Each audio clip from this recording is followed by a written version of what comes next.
Hey, welcome back, friend. If you're here tonight, I am guessing you're the kind of person who loves sinking into a story, something real, something that happened a long time ago, in a world that looks nothing like yours, but somehow still feels strangely familiar. Well, tonight I want to take you somewhere, not far in miles, but very, very far in time. We're going back 500 years, to England, to a small village where the roads are made of mud, the rooftops are made of straw, and every single person you will ever meet in your entire life lives within walking distance of your front door. Welcome to Tudor village life.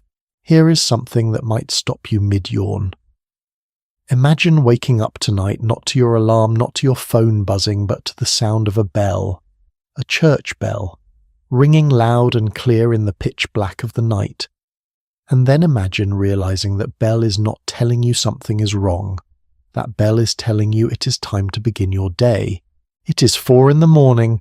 It is completely dark outside. There is no electricity, no streetlights, no warm coffee waiting for you. And here is the part that is genuinely hard to wrap your head around. There is not even a clock on your wall. Because most people in Tudor England could not afford one. And yet the village is already waking up. How did they survive like that?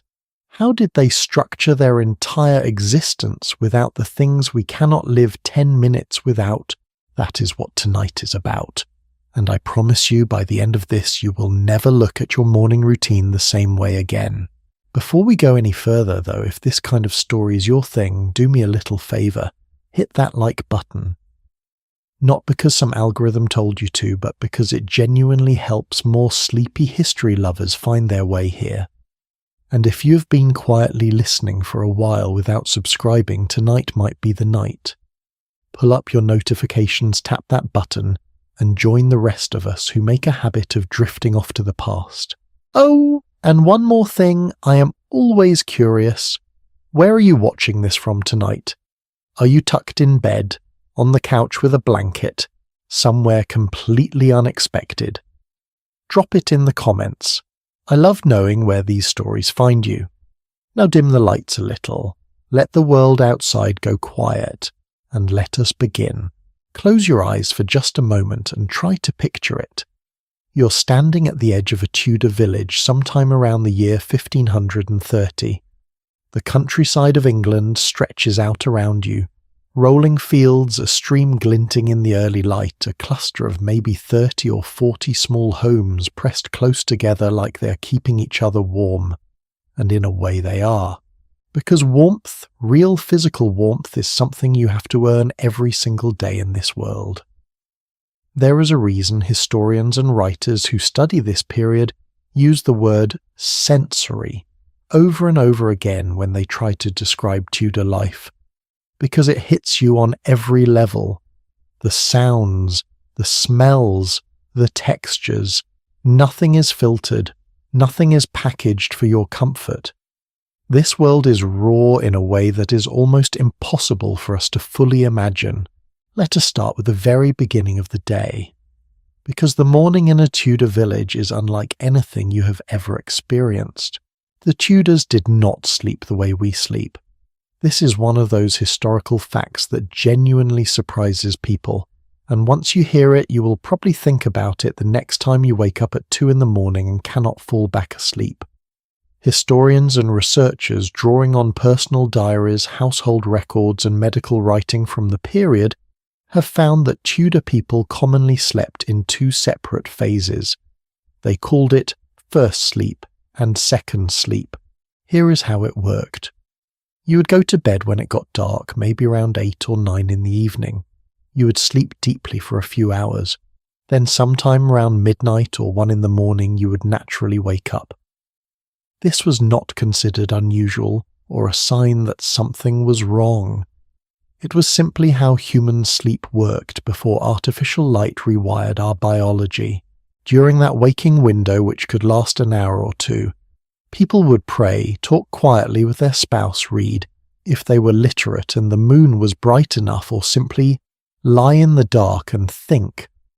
and then they would drift back into their second sleep, waking for good when the church bell rang at dawn. Think about that for a second. The concept of 8 solid, uninterrupted hours of sleep that is modern. That is electric light and blackout curtains and melatonin gummies. The Tudors never experienced that, and they were not the worse for it. They just had a completely different relationship with the night. Now the church bell. In a Tudor village, the church bell was everything. It was your alarm clock. It was your calendar. It was the voice of God translated into sound, ringing on the hour every hour, day and night. Every moment of daily life was structured around it. When to rise, when to stop for prayer, when the market opened, when the gates of the manor closed, when a person had died. And here is something that strikes me every time I think about it. The bell rang at night too, every hour through the darkness, which means Tudor people were never fully separated from the rhythm of the community, even in sleep. Even at 3 in the morning, that bell would ring out across the fields, and somewhere in a small dark cottage someone would stir, hear it, count the chimes and know exactly where they were in the night.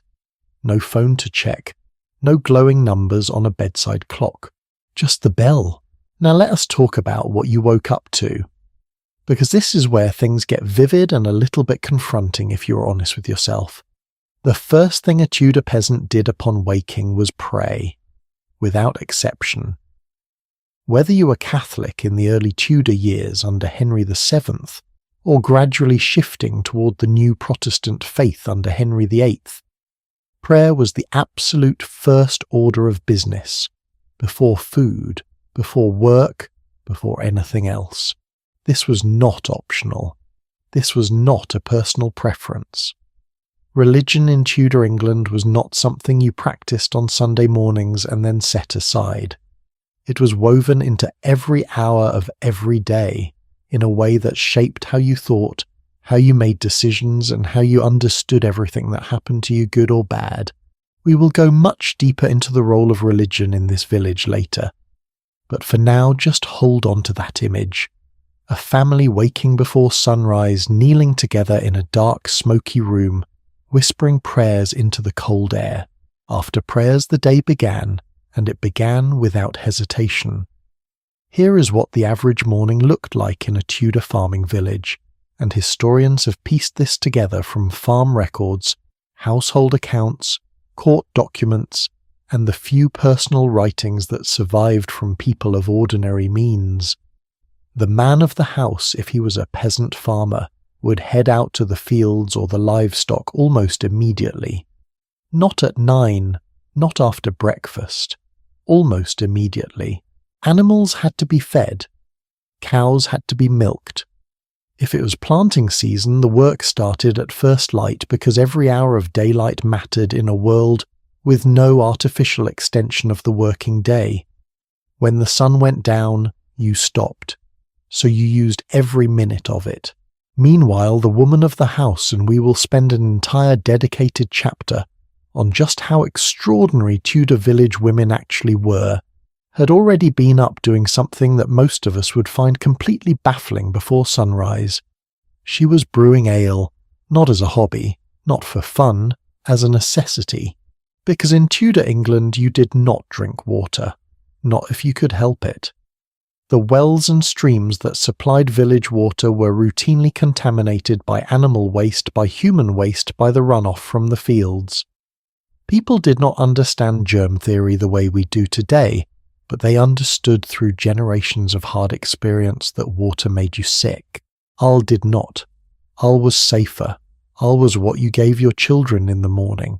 Al was what the men took to the fields. Al was the daily drink of every person in the village, from toddlers to grandparents, and someone had to make it, constantly, in enormous quantities. That someone was almost always the woman of the house. Just let that sink in for a moment. The next time someone says the past was simpler, you can remind them that Tudor women were essentially running small breweries out of their kitchens before the sun came up every single morning. Now, let us talk about what the village actually looked like, because I want to correct something that films and paintings and our general romantic imagination have done to Tudor village life for centuries. We picture something charming. Thatched rooftops, yes, but golden and warm. Cobblestone paths, window boxes with flowers, maybe a blacksmith with strong forearms hammering cheerfully by a fire. The reality was considerably more textured. The roads through a Tudor village were not paved. They were dirt, and in the wet months of an English winter or spring they were mud. Deep, thick, sucking mud that swallowed your boots and never gave them back. There were no pavements to separate the road from the drainage ditches. There were no drainage ditches to separate the water from everything else that ran through the village. The smell of a Tudor village on a warm summer day would have been something modern people find genuinely difficult to prepare for. Livestock, chickens, pigs, cattle, horses were kept close to or sometimes inside the homes in winter. Manure was everywhere because manure was useful. It fertilized the fields. It was sometimes used in building materials, and there was simply no system for removing it. The river or stream that ran through the village caught everything. And yet, and this is something researchers have noted specifically, Tudor people cared about cleanliness more than we tend to assume. They just went about it differently. Hands were washed with herb-scented water before meals. Floors were covered with rushes, dried grass, or reeds that were replaced regularly, and scattered with fragrant herbs like lavender, rosemary, and meadowsweet to mask the smells and discourage insects. There were actually specific herbs preferred for specific rooms, based on what smell they were meant to counteract, or what insects they were meant to deter. So the image is not quite, everyone was filthy and nobody cared. It is more like these were people doing the absolute best they could to maintain dignity and comfort in conditions that had no equivalent in the modern world. Now here is something that I find genuinely fascinating and a little unsettling. In a Tudor village you had almost no privacy. And I do not mean that in the way we sometimes complain about today, the feeling that social media is tracking everything you do. I mean literal, physical, constant proximity to other human beings in a way that would make most modern people quietly lose their minds within a week. The average peasant home had 1 or 2 rooms. That is it. 1 room for sleeping, 1 room for everything else, cooking, eating, working, storing food, sometimes sheltering animals in bad weather. A family of 6 or 8 people would live in a space that most of us today would consider a modest studio apartment. You slept in the same bed as your siblings. You heard your parents' conversations. You knew when a neighbour was sick because you could hear it through the walls if there even were walls rather than just woven wattle daubed with clay. And outside the home, the village itself was similarly close. A Tudor village of 40 or 50 households might have no more than a few hundred people, and every single one of them knew your name, your family, your business, and probably your business that you thought was private. There is a phrase that historians use when describing Tudor village social life. The community knew everything. If you had a fight with your spouse, the neighbours heard it. If you did not go to church on Sunday, someone noticed and someone said something. If your livestock got into someone else's fields, and we'll talk much more about the incredibly complex system of Tudor village land use, there were courts specifically designed to handle that dispute. The village was in the truest sense a community, which meant it was warm and supportive and interconnected in ways that modern people sometimes envy. But it also meant you were never ever alone. And that brings us to something I want to leave you with as we close out this first part of our journey. We began tonight by imagining the shock of waking up to a church bell at 4 a.m. But here is what I want you to really feel. The Tudor villager who woke to that bell did not experience it as an imposition. They did not groan and pull the blanket over their head, partly because the blanket was thin and the fire had gone cold overnight, so that was not really an option.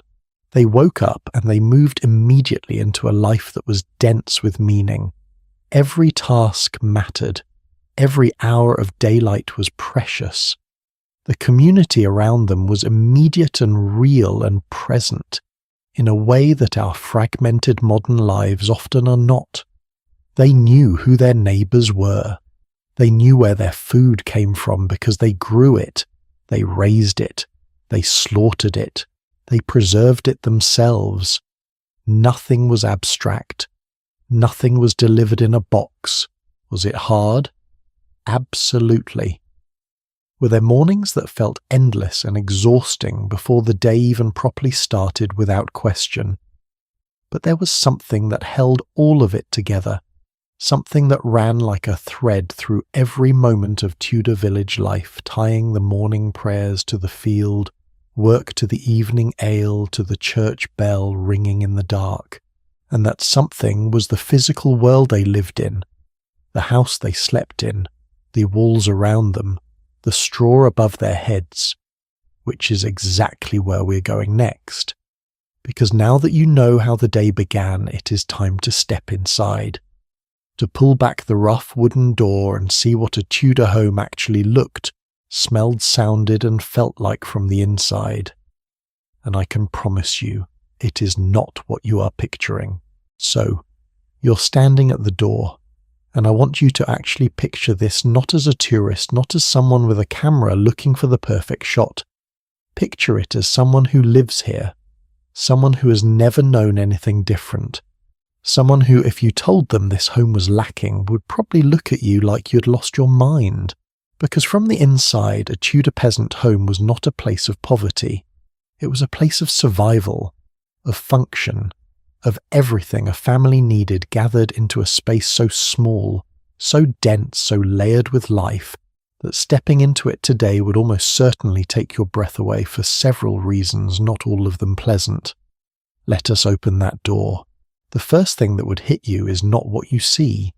It is what you feel. Warmth. Dense, pressing, smoky warmth. In the centre of the room, not against a wall, not tucked into a fireplace, right in the middle of the floor, there is an open fire.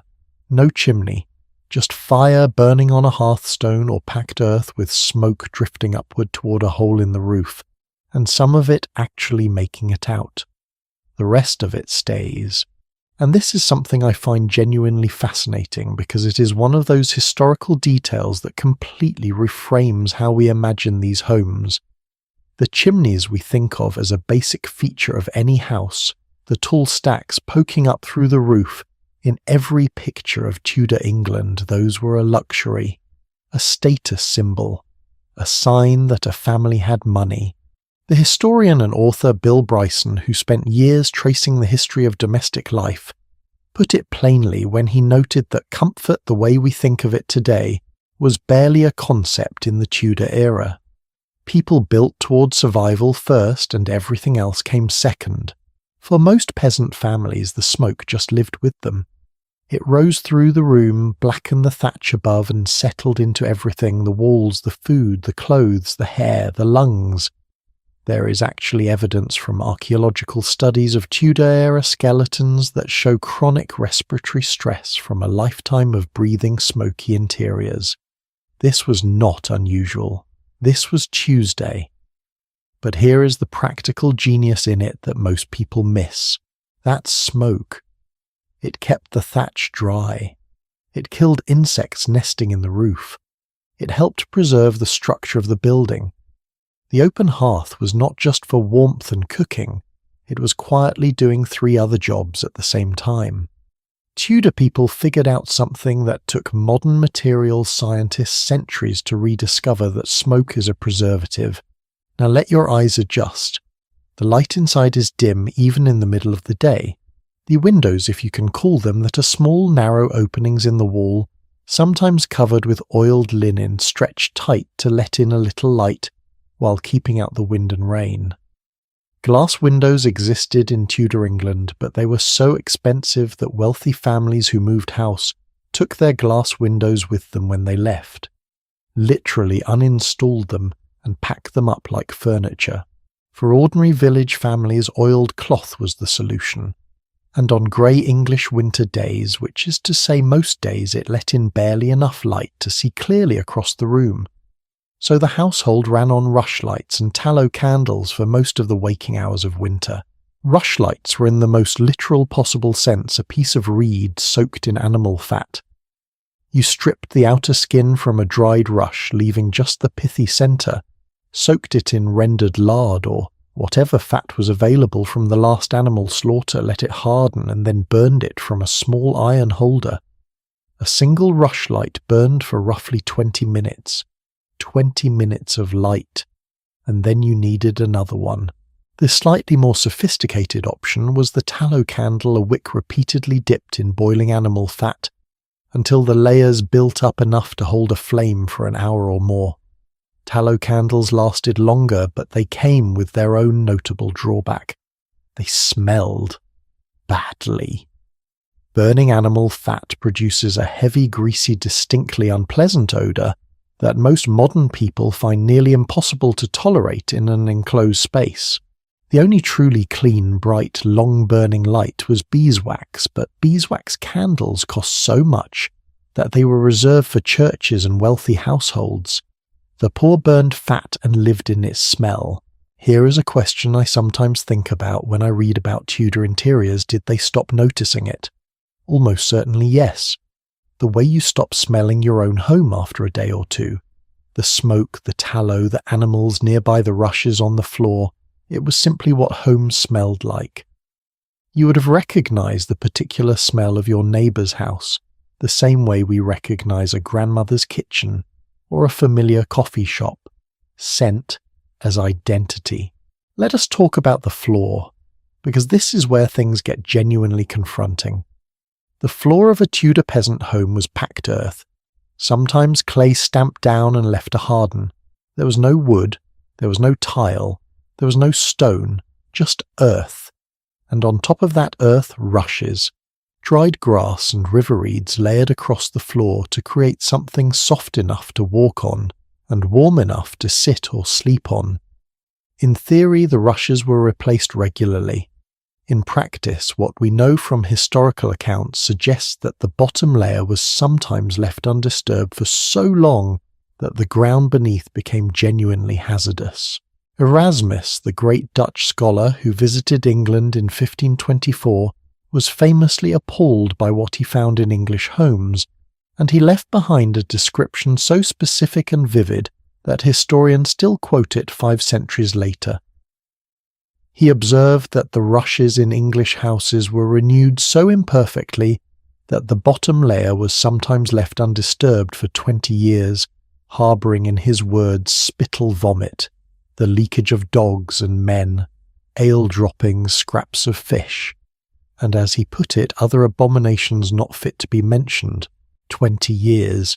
He also believed, and this may or may not have been entirely accurate, but it tells you something about the perception that the English reliance on floor rushes was a significant cause of the terrible disease that periodically swept through the country.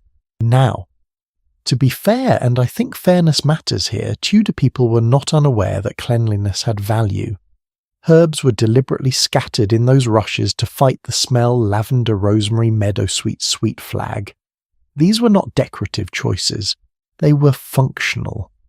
Meadowsweet in particular was prized for its ability to mask unpleasant odours, and was found in the floors of even fairly prosperous homes. There was genuine care and intention in how people managed their living space. But intention could only go so far when you had 6 children, a fire going constantly, animals sharing the space in winter, no running water and a floor made of dirt. And this brings me to the animals, because yes, in winter the livestock came inside, not all of them, not always. But the arrangement called the longhouse, where one end of the dwelling housed people and the other housed cattle or pigs, sometimes separated by a low partition, sometimes just a difference in where people tended to stand, was common enough in Tudor rural England that it left physical traces in village archaeology that researchers still map today. The logic was completely rational. Animals generate warmth, A cow in an enclosed space radiates more heat than almost any other available source. In the depths of an English January with no insulation in the walls, no central heating, no glass in the windows, and a fire that went cold overnight, a few animals on the other side of a thin partition might genuinely be the difference between a family sleeping comfortably and a family sleeping through the night shaking with cold. It also protected the animals from theft, which was no small concern. A stolen pig or cow was not an inconvenience, it was a catastrophe. It could mean the difference between surviving the year and not, so you accepted the smell, you accepted the noise, you accepted the knowledge that your morning would begin with cleaning up after creatures that had no particular opinions about where they spent the night. This was the trade. Now I want to show you something that I think is one of the most quietly fascinating contrasts in all of Tudor village life. Because living in that same village, perhaps a 10-minute walk from the longhouse, with the dirt floor and the smoking fire, there was another home. Same village, same community, same church bell in the morning, but inside oak panelling on the walls to stop the drafts. A proper stone fireplace with a chimney, glass in the lattice windows, a 4-poster bed hung with heavy curtains, not decorative curtains, but functional ones, creating a small enclosed sleeping space that held body heat through the night like a portable room within a room. The bed itself. Let us sit with that for a moment. A well-made Tudor bed was built on a wooden frame strung with ropes pulled tight across the width, which is where the old saying, "sleep tight," actually comes from. Tightening those ropes each night was a real task because they loosened and sagged, and if you did not tend to them, you would be sleeping in a hammock by morning. On top of the rope frame went a straw mattress, and on top of that, for those who could afford it, a sack of feathers. Wormwood was sprinkled between the mattress layers to discourage bed bugs, and before climbing in you would warm the bed with a stone heated at the fire and wrapped in cloth. The Elizabethan writer William Harrison, looking back on how his grandparents had slept, noted with some amusement that an older generation considered a man extraordinarily fortunate if within 7 years of his marriage he had managed to acquire a flock mattress, a bag stuffed with coarse wool scraps rather than straw, and a chaff pillow. That was the aspiration. That was the luxury people saved toward. For the poor at the other end of the village, the sleeping situation was more direct. A straw pallet on the floor, sometimes a log under the head in place of a pillow because pillows were genuinely considered a sign of weakness. The Elizabethan traveller Harrison quoted that phrase with a kind of fond nostalgia, as though the toughness of older generations was something to be admired, not questioned. The children slept together. The adults slept together. Everyone was in the same room or the same corner, close enough that you could hear every breath, every cough, every restless turn of the night. Here is something that took me by surprise when I first went deep into this period. The single most expensive object in a Tudor peasant home was often the bed. Not the tools, not the cooking pots, the bed. A half-decent bed frame could cost several months of a labourer's wages. People left their beds in their wills. They specified exactly who should receive them. In 1540, a woman named Marjorie Wren left her son Geoffrey a red and green bed canopy in her will because he already had the bed itself, which apparently deserved no further commentary, but the canopy was worth noting. Think about what that says about the value placed on comfort and rest when comfort was so hard to come by. The bed was not just furniture. It was a statement. It was an achievement. It was something you might spend your entire working life working toward. And yet, a quarter of the village was sleeping on a straw on the floor, and they lived. They woke up. They went to work. They raised children. They built things that have lasted 500 years. There is one more piece of the Tudor home I want you to feel before we move on. The furniture. When historians describe Tudor peasant interiors, they reach consistently for the same words: basic, sparse, functional. Because that is what it was. A rough table, which was often just a board laid across trestles, which is actually where the phrase room and board comes from, though most people do not know that. Benches along the sides for sitting, a chest or two for storing whatever was worth storing. Pegs hammered into the wall for hanging tools, pots, dried herbs. Hooks for keeping things off the floor where the rushes were. Chairs were so expensive that even in fairly comfortable homes only the head of the household sat in one. Everyone else sat on stools and benches. This is not a small social detail, it is a window into a world where even the furniture carried rank. The walls were not plastered smooth.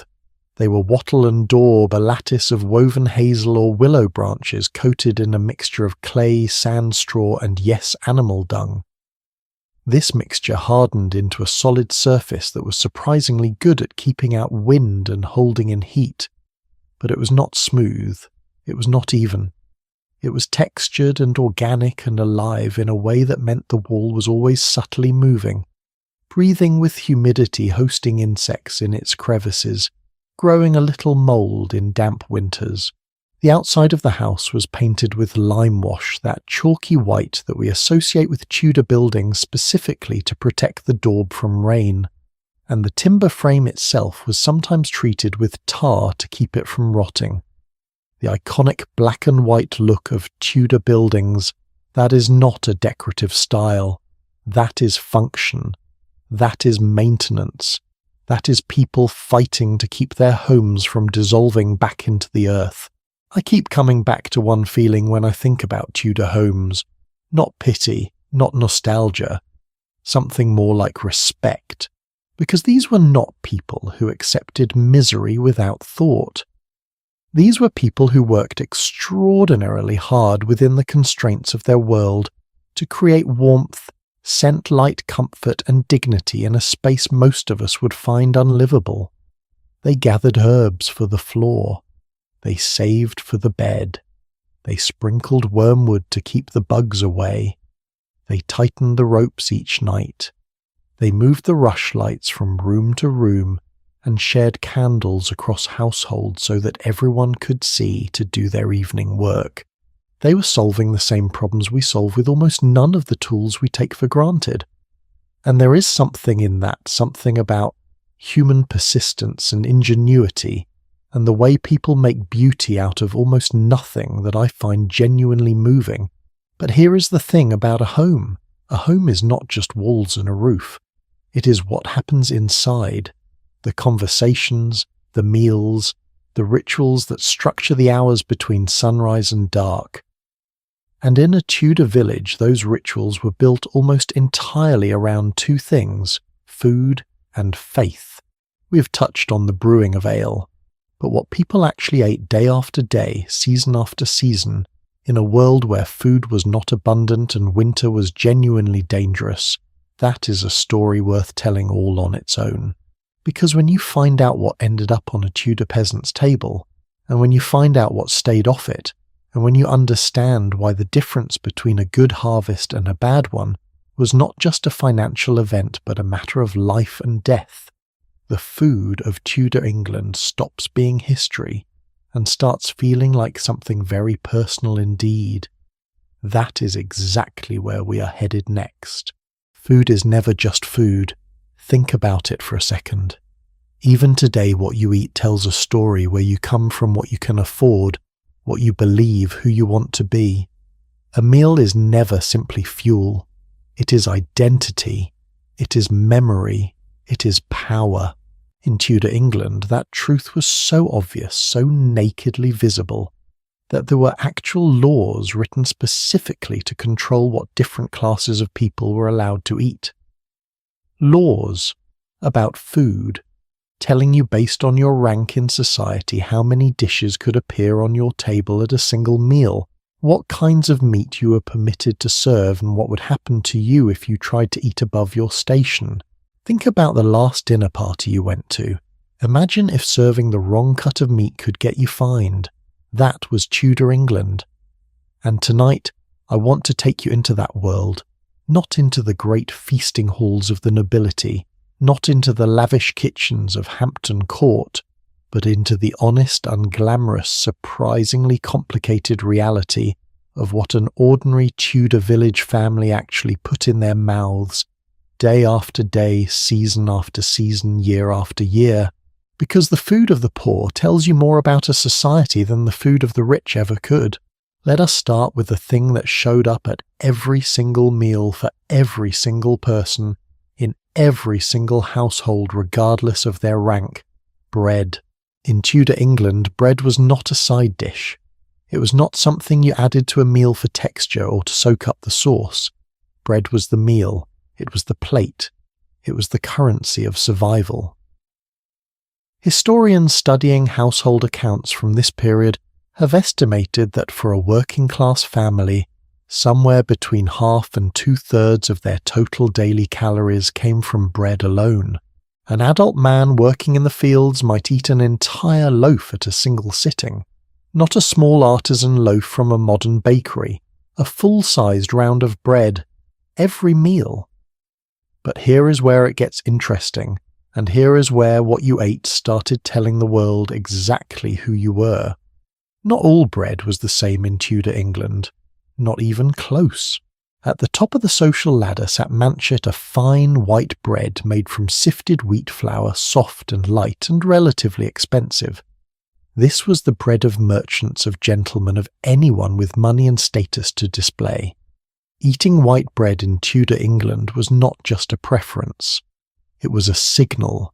It told everyone looking to your table that you had the means to afford the finest grain. One step down sat yeoman's bread, a wholemeal loaf, denser, darker, made from flour that had not been as thoroughly sifted. Perfectly decent. Still wheat-based. Still respectable. And then for the vast majority of ordinary village families there was the bread made from rye or barley or what was called maslin, a mix of different grains, often including peas or bean flour, when the wheat harvest had been poor. Dark, dense, chewy in a way that had nothing to do with artisanal craftsmanship and everything to do with necessity. Sometimes when times were truly hard, acorns were ground and worked into the flour as a substitute. Historians who have read records from particularly bad years describe this with a particular kind of quiet sadness. Acorn bread was not a choice. It was the signal that a family was approaching the edge of what they could survive on. Your bread told your story before you said a single word. Now alongside that bread morning, midday and evening there was pottage. If you only learn one Tudor food word tonight, let it be that one. Pottage was the universal dish of the English poor. It was somewhere between a soup and a porridge, depending on how thick it was, depending on what had been thrown into it that day, depending on the season and the harvest, and how much was left in the storehouse. The base was almost always grain, barley or oats simmered in water with whatever vegetables the family had grown in their kitchen garden. Onions, leeks, cabbages, peas, sometimes turnips or parsnips. Herbs went in because herbs were free if you grew them, and they made the whole thing edible on days when there was nothing else worth tasting. On a good day, a small piece of salted bacon might be dropped in to flavour the broth. Not to eat as a main course, just to flavour the liquid. The meat itself might be fished out and set aside to be used again the next day, its taste squeezed into the soup, its substance preserved for a second appearance. On a bad day, pottage was just grain and water and whatever was left in the garden. And here is something I find genuinely poignant about this food. The same dish pottage appeared on the tables of the wealthy but transformed entirely by wealth. A nobleman's pottage contained almonds, saffron, wine, ginger. The scholar who wrote about Tudor dining at Yale University noted that food could be a tool of diplomacy, that the gap between a peasant's pottage and a nobleman's pottage, made with the exact same name, was wider than the gap between their houses or their clothes or their beds. The same word, two completely different worlds. Here is a question worth sitting with for a moment. What did people actually drink? We touched on ale in our earlier conversation, and I do not want to repeat that ground. But I want to go deeper into the food relationship with drink because it tells you something important about how Tudor people thought about nourishment that we've completely lost today. Water was not safe, not reliably, not in a village where the same stream that carried your drinking water also received runoff from fields fertilized with manure, not in a world without filtration, without treatment, without the basic sanitation infrastructure we do not even notice anymore. So people drank ale. Everyone. Children as young as toddlers were given ale, weaker versions certainly brewed specifically to be low in alcohol, but ale nonetheless. A working man in the fields might consume 3 or 4 pints of ale in a day and consider it nothing remarkable. It was hydration. It was calories. It was the social lubricant that made hard physical labour slightly more bearable. What I want you to notice, though, is this. In a world where every calorie mattered, where every resource had to be stretched and managed and accounted for, ale was not a luxury. It was a calculated necessity. The grain that went into brewing it was grain that was feeding the family through liquid rather than bread. The whole household economy was built around making the most of what the land produced with almost nothing wasted. A farmer's wife, who we will look at much more closely in a later chapter, managed this entire nutritional economy herself. She brewed the ale, she baked the bread, she salted the pork when the pig was slaughtered in November, following a ritual that had probably looked roughly the same for generations. She made the cheese. She pickled and preserved the summer vegetables for winter. She was in the most literal sense a one-woman food production system, and the survival of her family depended directly on how well she understood the mathematics of the larder. Now, let us talk about meat, because this is where the romance of the Tudor table, the image of the roaring feast, the great joint of beef turning on the spit, runs directly into the hard wall of reality for most village families. Meat was expensive. Meat was rare. Meat was something that ordinary people ate on feast days, on celebrations after a harvest, when an animal had to be slaughtered before winter anyway, because there was not enough fodder to carry it through to spring. Most of what historians call the white meats of the poor milk, butter, cheese, eggs were the closest most peasant families got to animal protein on an ordinary week. The chickens they kept gave eggs. A house cow provided milk that became butter and soft cheese. A pig fattened through the summer on kitchen scraps, and forage was slaughtered around November, in a household event significant enough that historians find references to it again and again in village records, household accounts, and personal writings. Every part of the animal was used. The fat was rendered for cooking and for rushlights. The blood went into puddings. The intestines were cleaned and used as casings. The meat was salted and smoked and hung to get the family through the coldest months. Smoked bacon was for many village families the single most important piece of protein in their annual diet. Not fresh bacon, salted, cured, preserved. The kind of bacon that lived in a dark corner of the house for months, rationed out slice by slice to flavour the pottage and stretch the provisions as far as they would go. Meanwhile, 10 minutes' walk away in the same village, the gentry household sat down to beef, to venison from the Lord's deer park, to roasted game birds, to the kinds of dishes that required their own separate cookbook.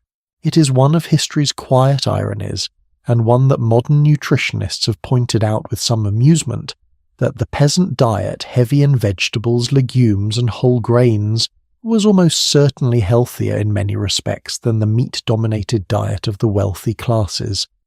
The rich ate more, they ate richer things, and they suffered more from conditions like gout, which is essentially the disease of excessive meat and alcohol consumption, at rates that suggest their feasting was doing them no particular favours. The poor ate simpler, and in some ways they ate better without ever knowing it. But I would not want to leave you with the impression that Tudor village food was all grim pragmatism and no pleasure, because that would be unfair to the people who lived it. The kitchen garden was one of the genuine sources of joy and abundance in a Tudor village family's life. Not a decorative garden, a working one. Onions, leeks, cabbages, spinach, parsnips, turnips, peas and beans, lettuces and cucumbers, in summer radishes, garlic, herbs for medicine, and flavouring sage, rosemary, thyme, mint, marjoram.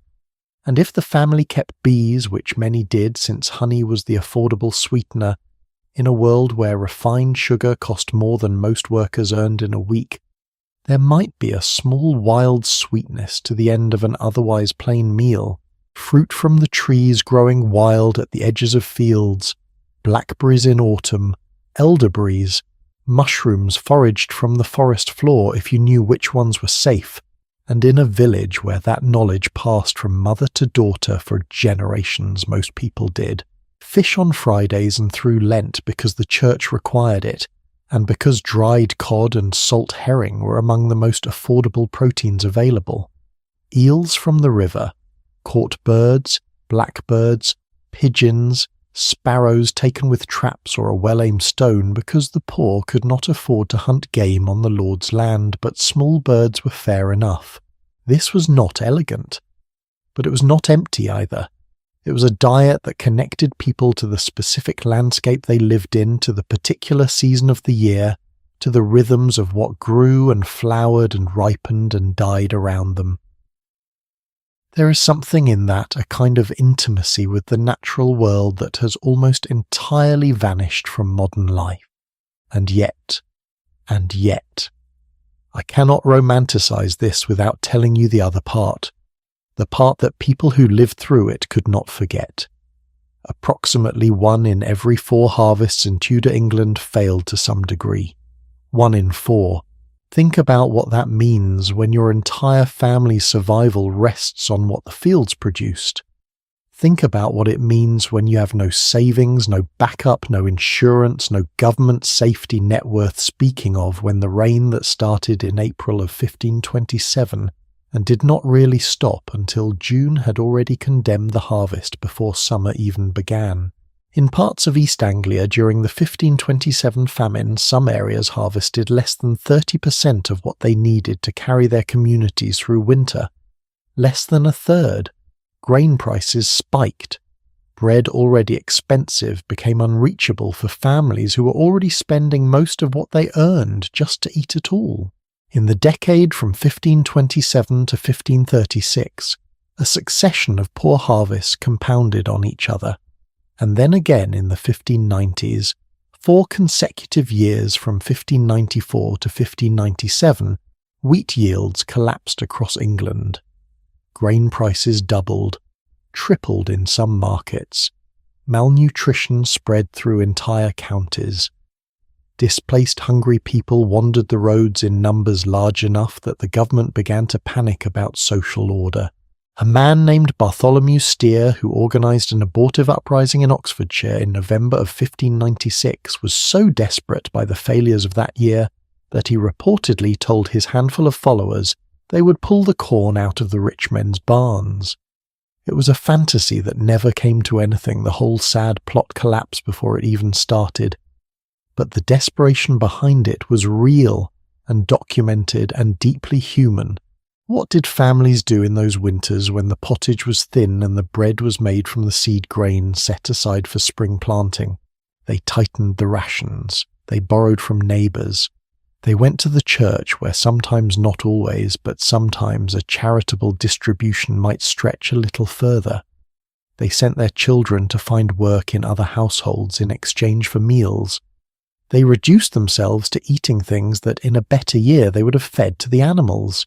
And in the worst years, the oldest and youngest members of a family simply did not survive to see the next harvest. The fragility of it sits with me every time I read about this period. There is one more thing about Tudor village food that I want you to carry with you. New foods. Because the 16th century was also the century of discovery, and even into the muddy lanes of an English village the effects eventually trickled down slowly, confusingly often with suspicion. Turkeys arrived in England around 1525, brought back from the Americas. Within a generation they were appearing in village markets. Potatoes reached England sometime in the 1580s, but for years almost nobody ate them, partly because people did not know what to do with them, partly because anything strange and foreign was viewed with deep suspicion by a culture that connected food very closely to health and morality.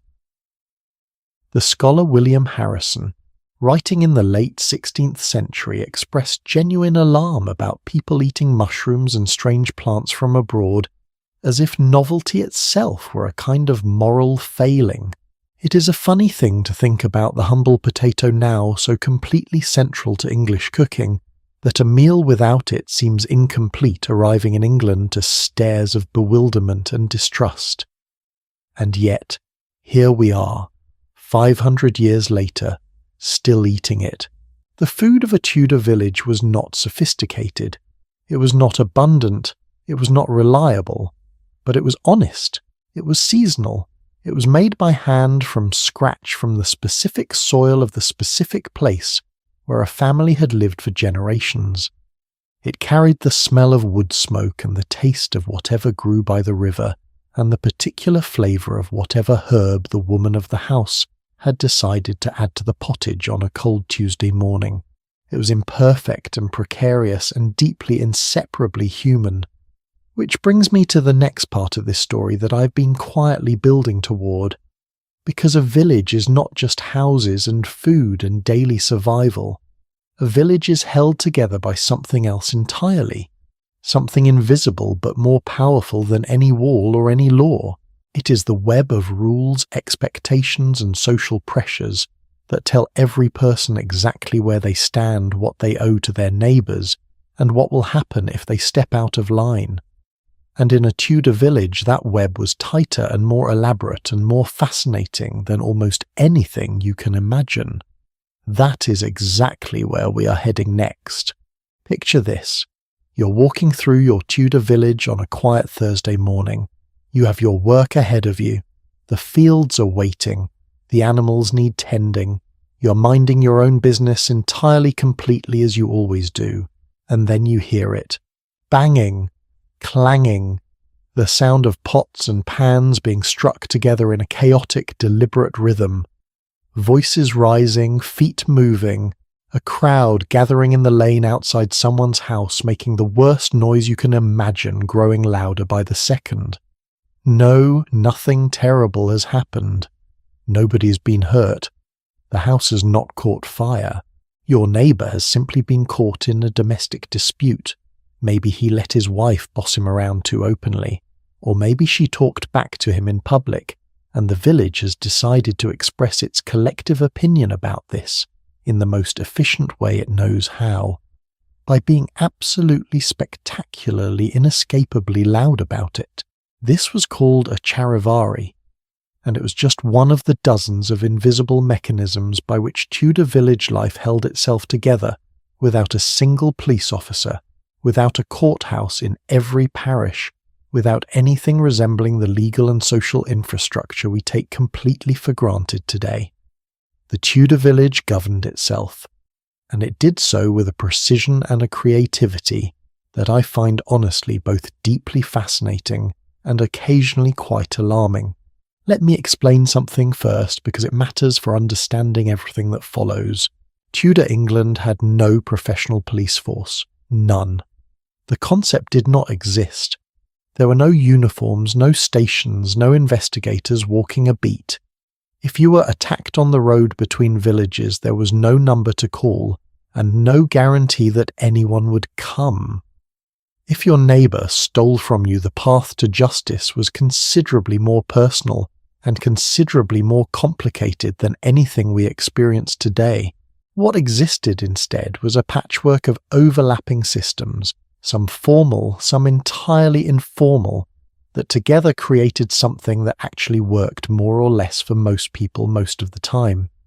The most basic of these systems was so simple, it sounds almost comical until you realize how effective it was.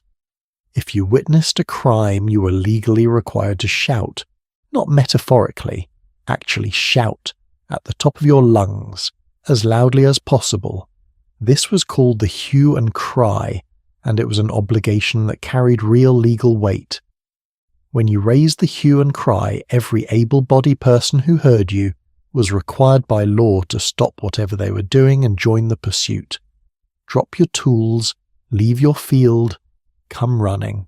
And here is the critical part: if your neighbours heard the cry and failed to respond, they could be held legally accountable alongside the person who had committed the original offence. Think about what that creates.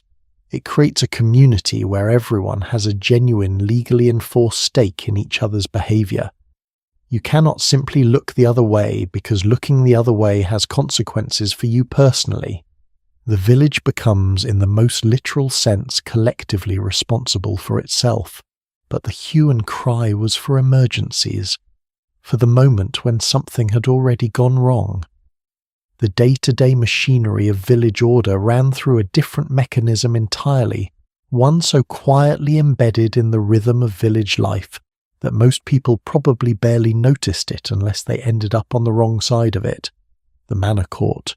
Every village that sat on a lord's estate, which was the vast majority of English villages, was subject to a manor court presided over by the lord himself, or more often by his steward acting in his place. This court met regularly, sometimes several times a year, and it dealt with the dense, intimate, endlessly specific disputes of village life. Not murders, not treason. Those went elsewhere to higher courts and travelling judges. The manor court handled everything smaller and more immediate, a fence left in disrepair that let livestock wander into a neighbour's crops. A miller caught using false weights to short-change his customers. A tenant who had failed to maintain his holding in proper condition. A brewer whose ale had been found to be watered down or under strength.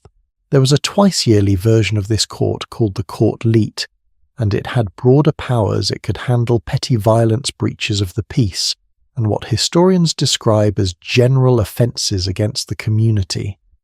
And here is something that fascinates me about how it worked at the court. All men over the age of 12 were required to appear and formally swear to keep the king's peace. Every single one. It was not a suggestion. It was not an invitation. If you were absent without good cause, you were fined. The village was a membership organisation, and attendance was mandatory. Now here is what I find genuinely revealing about the manor court system. It was almost always the last resort, not the first.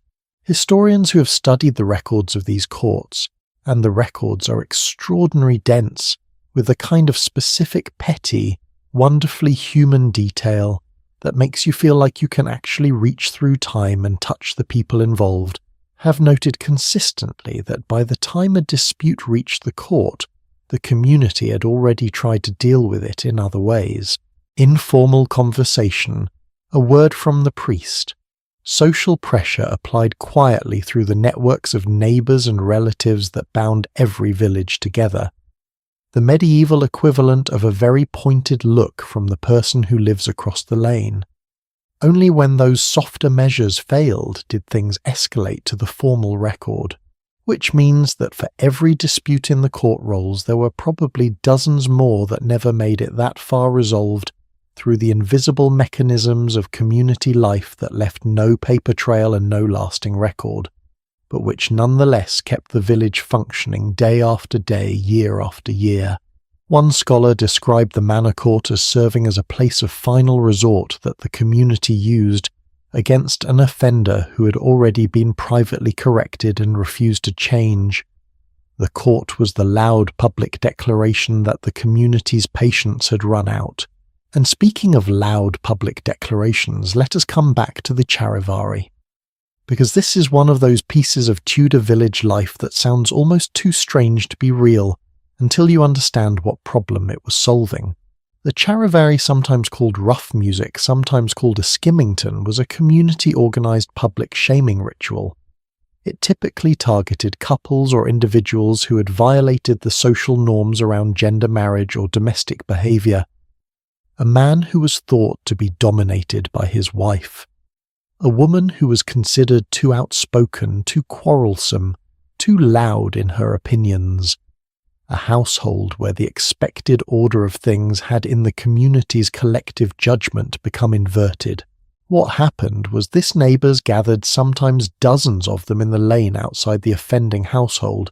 They brought pots, they brought pans, they brought drums, horns, anything that made noise, and they banged and clanged and shouted and made the most unholy racket imaginable, sometimes for hours, sometimes continuing on successive nights until the message was received. Sometimes the shamed person was forced to ride through the village backwards on a horse or a mule facing the tail, not the head, which was a deliberate inversion meant to symbolize that the normal order of things had been turned the wrong way around. Let me be honest with you about something here. The charivari was often directed at women in ways that were deeply unfair by any standard we would apply today. A woman who spoke her mind too freely, a woman whose neighbours decided her behaviour at home was somehow improper. The bar for what counted as transgressive behaviour was set by the village collective, which meant it was set by the majority, which meant it often reflected the prejudices and anxieties of the time rather than anything resembling justice. But I also want to be honest about this. The charivari was not only used against women, and it was not only used to enforce gender norms, it was also used against men who were known to mistreat their families badly, against landlords who were considered exploitative, against anyone whom the community felt had stepped out of the boundaries of decent behaviour in a way that affected everyone. It was rough, it was public, it was humiliating, and it worked in its own terrible way precisely because in a village of a few hundred people, where you could not escape, where everyone knew your name and your family and your history being publicly shamed, was one of the most devastating things that could happen to you. Now, there was another layer to this system of social control that operated in silence, written in cloth and colour, rather than shouted in the streets, the sumptuary laws. These were some of the most remarkable pieces of legislation in all of Tudor England, and I genuinely believe that if most people today knew they had existed, they would not believe it. The sumptuary laws, sometimes called the statutes of apparel, told you based on your rank in society exactly what you were permitted to wear, not as a suggestion, as law, with fines attached. Under Henry VIII Act of Apparel were passed in 1510, 1514, 1515 and 1533, among others. Under Elizabeth I, a proclamation issued in June of 1574 spelled out the rules in extraordinary detail. The law specified not just the general category of clothing, but the exact fabrics, the exact colours, and even the specific circumstances under which certain items could appear. The colour purple reserved exclusively for the king, the queen, and their immediate family. No one else, not dukes, not earls, not the wealthiest merchant in London. Purple silk was the visual language of royalty alone, and wearing it without the right to do so was not a fashion faux pas. It was an offence punishable by a fine of £10 per day and 3 months in prison. Ermine fur, that white fur with the little black-tipped tails that you see trimming royal robes in portraits, only royalty could wear it. Lesser nobles could use fox or otter fur. A successful merchant could wear certain fine wools, and an ordinary village labourer rough cloth, practical colours, nothing that suggested a status he did not hold. The logic behind this was not entirely as petty as it sounds, though it was certainly petty in part. Tudor society genuinely believed in a God-given order of ranks, and clothing was understood as the visual expression of that order. If you could not tell a lord from a wealthy merchant by looking at them, the argument went the social fabric was unravelling. The law was trying to make the invisible hierarchy of rank legible to the naked eye to ensure, as one royal proclamation put it, that a difference of estates should be known by their apparel. And here is the remarkable thing: the laws were frequently ignored, frequently amended, frequently complained about by the very monarchs who issued them, and ultimately historians have found very few records of actual enforcement at the village level. There is a wonderfully specific case from 1565 in which a man named Richard Walwen was imprisoned for wearing of all things extraordinarily large padded hose that imitated the fashionable silhouette of the nobility. He'd been padding his calves. He went to prison for it. That is probably the most absurdly Tudor thing I have ever read. But the sumptuary laws, for all their specificity, were really just the most formal expression of something that the village enforced informally every single day. The idea that you should know your place, that the world had an order, that stepping outside the boundaries of your rank, whether by wearing the wrong fabric, marrying above your station, or simply behaving in ways that your neighbours found inappropriate, would not go unnoticed. The village watched. The village always watched. And the village had a very long memory. There is something in this that I think deserves a moment of honest reflection. Because on one hand, the closeness of Tudor village life, the accountability, the mutual responsibility, the sense that you were not just an individual but a member of something larger, has a kind of warmth to it that many people today feel they have lost. Communities where people genuinely know each other and look out for each other are things we talk about wishing we had. On the other hand, that same closeness was genuinely suffocating for anyone who did not fit the expected mould. Anyone who was different. Anyone whose ideas, whose personality, whose way of moving through the world made their neighbours uncomfortable. The village that took care of you was the same village that watched you, judged you, and could make your life very difficult if you did not conform. That tension between belonging and constraint, between community and control, was woven into every day of Tudor village life. It was as constant as the church bell and as unavoidable as the mud. There is one more piece of this puzzle I want to put in place before we move on. Because all of these mechanisms, the hue and cry, the manor court, the charivari, the sumptuary laws, were operating in a world where the single most powerful institution in the village was one we have not yet fully examined. It stood at the centre of the village. Its bell had already appeared in our story, calling people awake before sunrise. Its record books held the names of every person born, married and buried in the community. Its calendar structured every week and every year. Its authority reached into decisions about land inheritance, morality, and the very definition of what it meant to be a good person. The Tudor village church. And what happened to that church and to the faith and the fear and the community it contained during one of the most turbulent religious upheavals in English history is, I think, one of the most genuinely human and heartbreaking stories of the entire Tudor era. That is where we are going next. There is something I want you to imagine before we begin. You are standing inside your village church. It is a Sunday morning in, let us say, the year 1530.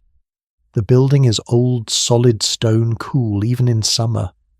Light filters through coloured glass, throwing patches of red and gold across the flagstone floor. Along the walls, paintings. Saints with golden halos, their eyes calm and steady, looking down at you from every direction. There is large carved wooden screens separating the nave where you stand from the altar beyond. From behind it, a priest is murmuring in Latin, a language you have heard every week of your life but do not understand a single word of. The scent of incense, the soft clink of the censer, the familiar rhythm of a ritual unchanged for as long as anyone in this village can remember. This church is not just where you come on Sundays. It is where you were baptized within days of being born. It is where you will marry. It is where your children will be baptized after you. It is where your name will be read aloud from the pulpit when you die, and where your body will be laid in the churchyard just outside those stone walls. It is the building where disputes are settled, where the harvest is blessed, where the poor receive what little charity exists in the village, where every important announcement is made, and every record of village life is kept. And in the year 1530, right as you're standing there breathing in the incense, hearing the Latin, everything is about to change. So completely, so violently, so repeatedly, that by the end of the Tudor era, the building you are standing in will look almost nothing like the one you remember, and the faith you practice will have been rewritten, reversed, and rewritten again, not once, not twice, but 4 times within a single human lifetime. Let me give you the map of what happened, because the sequence matters. It matters enormously for understanding what ordinary village people actually experienced. Henry VIII breaks from Rome in 1533, declaring himself the supreme head of the Church of England.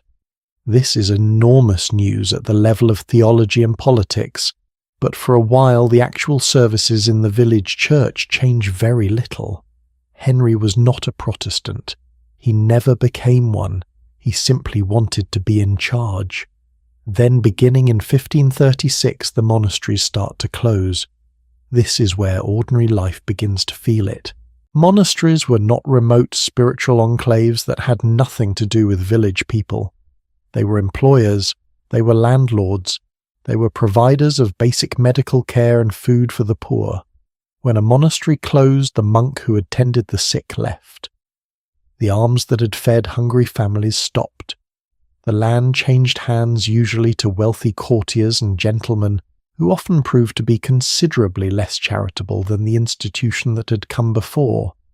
Over 800 religious houses, monasteries, nunneries, and friaries were suppressed between 1536 and 1540. 800.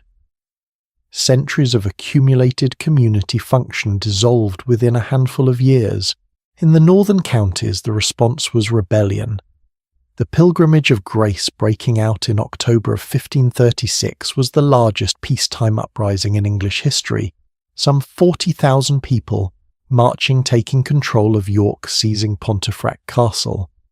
Nobles, clergy, minor gentry, and ordinary villagers all standing together in protest of a change they had not asked for and did not want. Henry crushed it eventually, but the scale of it tells you something essential about how deeply the dissolution had shaken people's sense of what the world was supposed to be. Then in 1547 Henry died, and everything accelerated. His 9-year-old son, Edward VI, came to the throne guided by a regency council, committed to genuine radical Protestant reform. And what followed for ordinary village people was, I think the most accurate word is bewildering. Historically, the changes between 1538 and 1558 are described as bewildering for ordinary worshippers, and I want to sit with that word for a moment because I think it understates what actually happened emotionally and psychologically. The saints were being removed. The paintings on the walls, those calm golden faces that had watched over your family for generations, were being whitewashed, not moved, not placed somewhere else, painted over, gone. If you had grown up praying to St. Christopher before a long journey, or lighting a candle to St. Anne when you were hoping for a child, or making a small pilgrimage to a local shrine when someone in your family was sick, all of that was now not merely unhelpful, but actively wrong. The new theology said these practices were superstition, that the saints could not hear you, that purgatory, the place where your dead parents and grandparents were understood to be waiting, where your prayers and the masses you paid for helped ease their way toward heaven, did not exist. For a villager who had spent money over many years funding prayers for the souls of their family members, this was not a theological adjustment. This was a personal catastrophe. A scholar who has studied this period put it in terms I find deeply moving. The Reformation in its English form dug a ditch between people and their religious past that reduced Christianity to the mere company of the living. Overnight, or what felt like overnight, a millennium of ritual and belief became not just outdated but dangerous. Then the chantries closed. In 1547, the Chantries Act was passed under the young Edward's government. Chantries were endowments attached to parish churches, small funds set up by families sometimes generations earlier to pay a priest to say ongoing masses for their dead. They were deeply personal acts of devotion. A family that had worked and saved to establish a chantry in their local church had done so in the genuine belief that those prayers were actively helping their departed relatives through purgatory toward heaven. Now the government came and said purgatory is not real. Your chantry is built on a fiction, and the money will go to the crown. In some parishes, when commissioners arrived to dissolve chantries and remove the endowments, local people attacked them. In one case in Yorkshire, a mob of roughly 3,000 people murdered a former mayor of York and a chantry commissioner. 3,000 ordinary English people so furious at the removal of something they considered sacred that they committed a killing for it. That is not the behaviour of a population that was indifferent to the changes being made. That is the behaviour of a community that had been pushed beyond what it could absorb. And then in 1549 the Book of Common Prayer arrived. This was Archbishop Cranmer's great project, a single unified prayer book in the English language to replace all the varied Latin rites of the old church. The idea was genuinely revolutionary. For the first time, every English person could hear in their own language the words of worship. The Bible in English had already been authorized for use in 1538. Now the entire service would be conducted in words a shepherd or a farmer or a weaver could actually understand. For some people this was extraordinary, liberating even. The faith that had been conducted in an ancient language, they could not follow the mumbled Latin behind the carved screen. The ritual they observed but never participated in was suddenly audible, legible, and direct. But here is the thing that is almost never said clearly enough about the Book of Common Prayer when it is celebrated as a literary and spiritual achievement, and it is all of those things.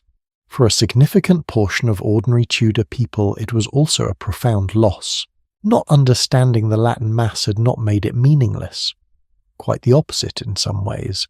The mystery, the familiarity of the rhythm, the incense, the images, the candles, the ancient gestures, these things had carried spiritual weight precisely because they were timeless, unchanged, not dependent on the congregation's comprehension.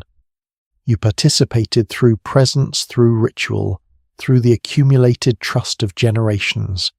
That was the old faith. That was what lived in the village church for 1,000 years, and now a man in London had replaced it with a book. A reasonable, well-written, thoughtful book, but a book. And in Cornwall, where many parishioners spoke Cornish rather than English as their first language, the new prayer book was not just theologically challenging, it was literally incomprehensible. In 1549, the people of Cornwall and Devon rose in rebellion specifically against the new prayer book, demanding the return of the old Latin Mass. They called the New English service, in a phrase that stays with me, a Christmas game. Something trivial, something that lacked the weight and substance of what it had replaced. The government sent an army. More than 4,000 people died in the suppression of what became known as the Prayer Book Rebellion. 4,000 ordinary villagers and farmers killed because they would not accept a new way of praying. And then, and this is the part that I think most clearly shows the impossible position, ordinary Tudor people were placed in the reforms reversed. Edward VI died in 1553. His sister Mary, a devout Catholic, became queen. Immediately the old faith began to return. The Latin Mass came back. The saints came back. The whitewash was scraped from the walls and the paintings restored. Catholic doctrine reasserted itself with a force that included burning nearly 300 Protestants at the stake during Mary's reign, people who had genuinely adopted the new faith under Edward and were now being told that faith would condemn them. And then Mary died in 1558 and her Protestant sister Elizabeth succeeded her. The reforms swung back again. The whitewash went back on the walls. The new prayer book replaced the old Mass again. Imagine being a person who lived through all of this. Not a theologian in London carefully weighing the arguments. A farmer, a weaver, a miller's wife. Someone who had prayed in the same building since childhood, who had buried their parents in the churchyard outside, who understood their relationship to God through the specific rituals and images and rhythms of a particular tradition. In the space of one lifetime, roughly from 1530 to 1560, that person had watched their church be rededicated, redecorated, and stripped bare. They had seen the saints appear and disappear. They had heard Latin, then English, then Latin again, then English. They had watched neighbours burn for beliefs that the Crown had simultaneously encouraged, then forbidden, then encouraged again. How do you hold faith in a world like that? And yet most ordinary Tudor people did. Not because they were passive or unthinking, the rebellions make clear they were neither, but because the church, for all its upheaval, remained the centre of village life in a way that went deeper than theology. It was still where children were baptised and the names of the dead were read. It was still the building at the heart of the village, the bell still calling people to community, the churchyard still holding the bones of everyone they had ever loved. What changed was the understanding of what the church meant and what the faith within it required. The shift from a faith of ritual and image and priestly mediation to a faith of word and scripture and direct relationship with God was in the end a genuine transformation, one that took generations to fully settle and that left marks on English culture that are visible even today. But for the village people living through it in the decades between 1530 and 1560, the primary experience was not transformation. It was confusion, grief, the specific quiet heartbreak of watching something you loved and trusted be dismantled piece by piece, often without anyone asking whether you agreed. There is a reason the Tudor Reformation is sometimes called the first great psychological event in English history. Not because of the theology, not because of the politics, but because it forced ordinary people, farmers and tradespeople, and mothers and craftsmen, who had never asked for any of this, to interrogate the deepest beliefs they held under conditions of extreme uncertainty, with consequences ranging from fines to fire. The village church had been the anchor of daily life, and during the Tudor period that anchor was lifted and moved and replaced and moved again, while the community still had to eat, work, survive, and try to understand who they were. Which is, when you sit with it, long enough, one of the most profoundly human things I can imagine. There is one more dimension of this story that reaches beyond the church walls entirely, something that grew in the soil of all this uncertainty and fear and doctrinal confusion, something old, something deeply embedded in the way people understood the world around them. We have touched on it in passing already. The ghosts, the wise women, the herbs hung over doorways, and the particular way certain events were understood to carry meaning. It is time to go there properly now, because in a Tudor village the line between religion and what we might call the supernatural was not a line at all. It was more like smoke rising from the same fire, going the same direction, impossible to fully separate. And that story is where we are headed next. Walk out of the village with me, past the church, past the last row of cottages with their smoky chimneys and their mud-caked doorsteps, past the place where the pig is snuffling through the kitchen garden hedge, out through the gap in the brambles and into the open fields. And here is where I want you to stop and actually look, because what you are looking at is one of the most remarkable human systems ever devised for sharing the earth, and also one of the most thoroughly dismantled. Stretching out in front of you for as far as you can see in the grey English light is not a patchwork of separate farms the way you might picture the English countryside today. It is one enormous, unfenced communal landscape, 2 or 3 vast open fields surrounding the village, each one so wide you could lose a horse in it. And these fields are divided not by hedges or walls or fences, but by narrow strips of ploughed earth running in long parallel ridges, each strip belonging to a different family in the village. Your family's strips are over there near the east boundary. Your neighbours are scattered in between and over by the western edge, and somewhere in the middle near the creek. Nobody's land is all in one place. That is the whole point. This was the open field system. And for most of the people in most of the villages in England, it was not just an agricultural arrangement. It was the physical structure of how the community existed in the world, the soil equivalent of the village itself. And understanding what happened to it during the Tudor period explains more than almost anything else why the 16th century was such a volatile, turbulent, painful era for ordinary people. Let me give you the mechanics first, because they are genuinely ingenious. Each village typically had 2 or 3 enormous fields. In a 3-field system which became the dominant arrangement across most of England, by the Tudor period, 1 field was planted with winter grain like wheat or rye. 1 was planted with spring crops like barley oats or legumes, and 1 was left fallow, resting, regenerating, grazed by village animals to restore its fertility with manure before the cycle began again the following year. Each family in the village held a number of strips scattered across all 3 fields. The scattering was deliberate. It was not inefficiency. It was fairness, a way of ensuring that no single family ended up with all the good soil near the stream and none of the thin, chalky land on the hill.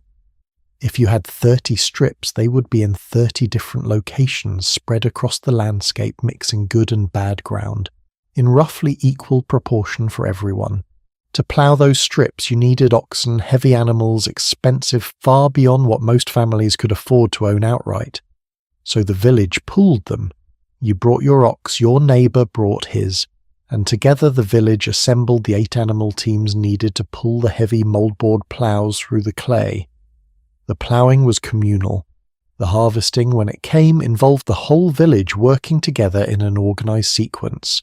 And in addition to the ploughed strips, there was the common land grazing ground at the edges of the field's woodland, where pigs footed for mast in autumn marshes and meadows that belonged to everyone and to no one in particular. The common was where a poor family without any grain strips could still keep a cow, graze a few sheep, collect firewood, cut reeds for thatching. It was the safety net beneath the safety net, the absolute minimum that even the most impoverished village family could fall back on. This system had worked, roughly speaking, for 1,000 years. And then the wool price went up. This is the hinge point, the pivot on which so much of Tudor village suffering turned. Wool was England's great export commodity. English wool and English cloth were traded across Europe, sought after in markets, from Antwerp to Florence. And as trade expanded in the 16th century, the demand for wool kept rising, and rising, and rising. Now here is the calculation that changed everything. A field full of sheep produces wool. A field full of wheat produces grain.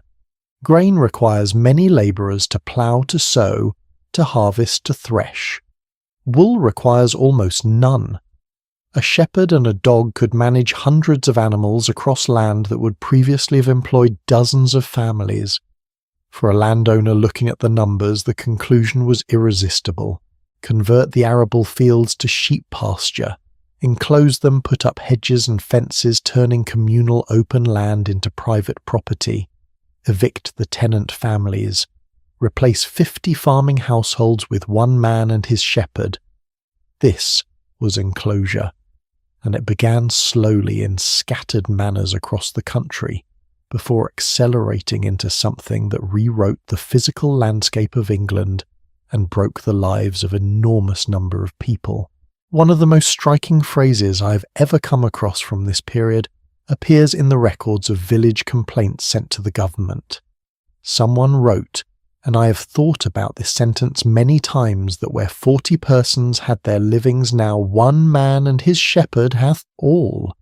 40 families, 40 households full of children and animals and daily routines and accumulated knowledge of how to work that specific piece of ground. Gone, replaced by sheep. And this was not some isolated case.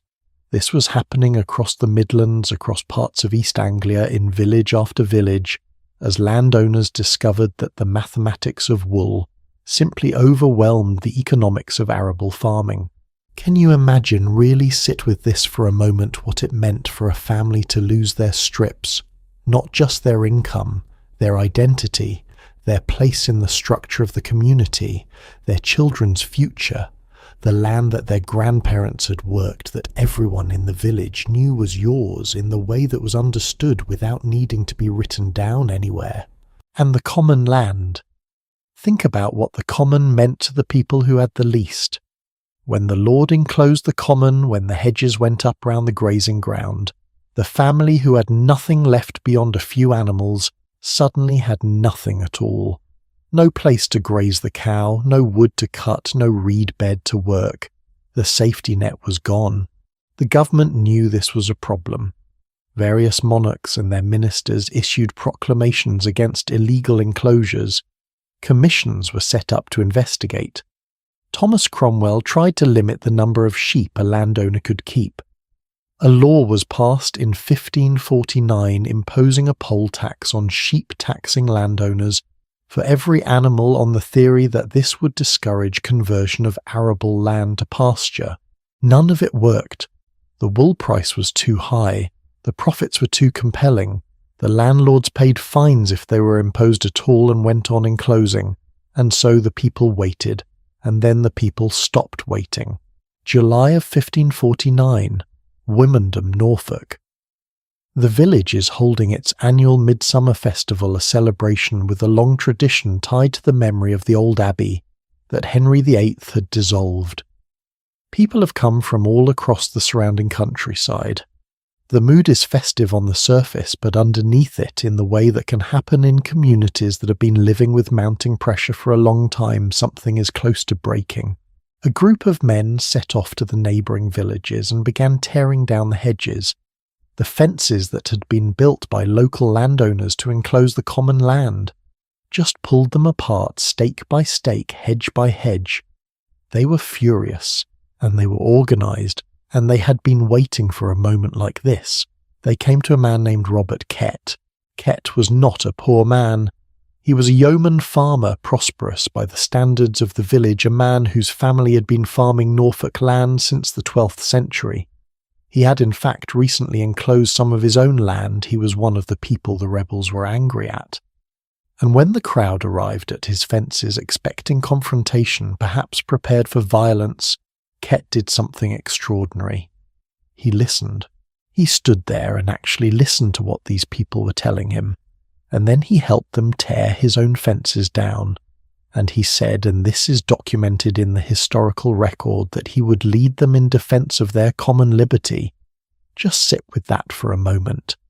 A landowner, a man of property, tearing down his own enclosures and putting himself at the head of a peasant rebellion. Because he looked at what was happening around him and decided that the injustice was real. The rebels marched on Norwich. As they walked, more people joined them from villages all along the road. People who'd been watching the same thing happen to their own land, their own common, their own neighbours. By the time they reached the city, the movement had grown to somewhere between 16,000 and 20,000 people, an army of farmers. They camped on Mousehold Heath just north of Norwich. And here is the detail that stays with me about this camp, because it reveals something important about who these people were. The camp was organised. Kett established a council. The council met under a great oak tree that they called the Oak of Reformation. They held proper sessions, administered justice, issued warrants.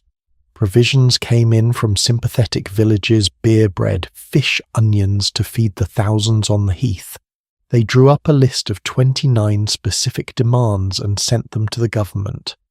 The demands were not revolutionary in a wild, destructive sense.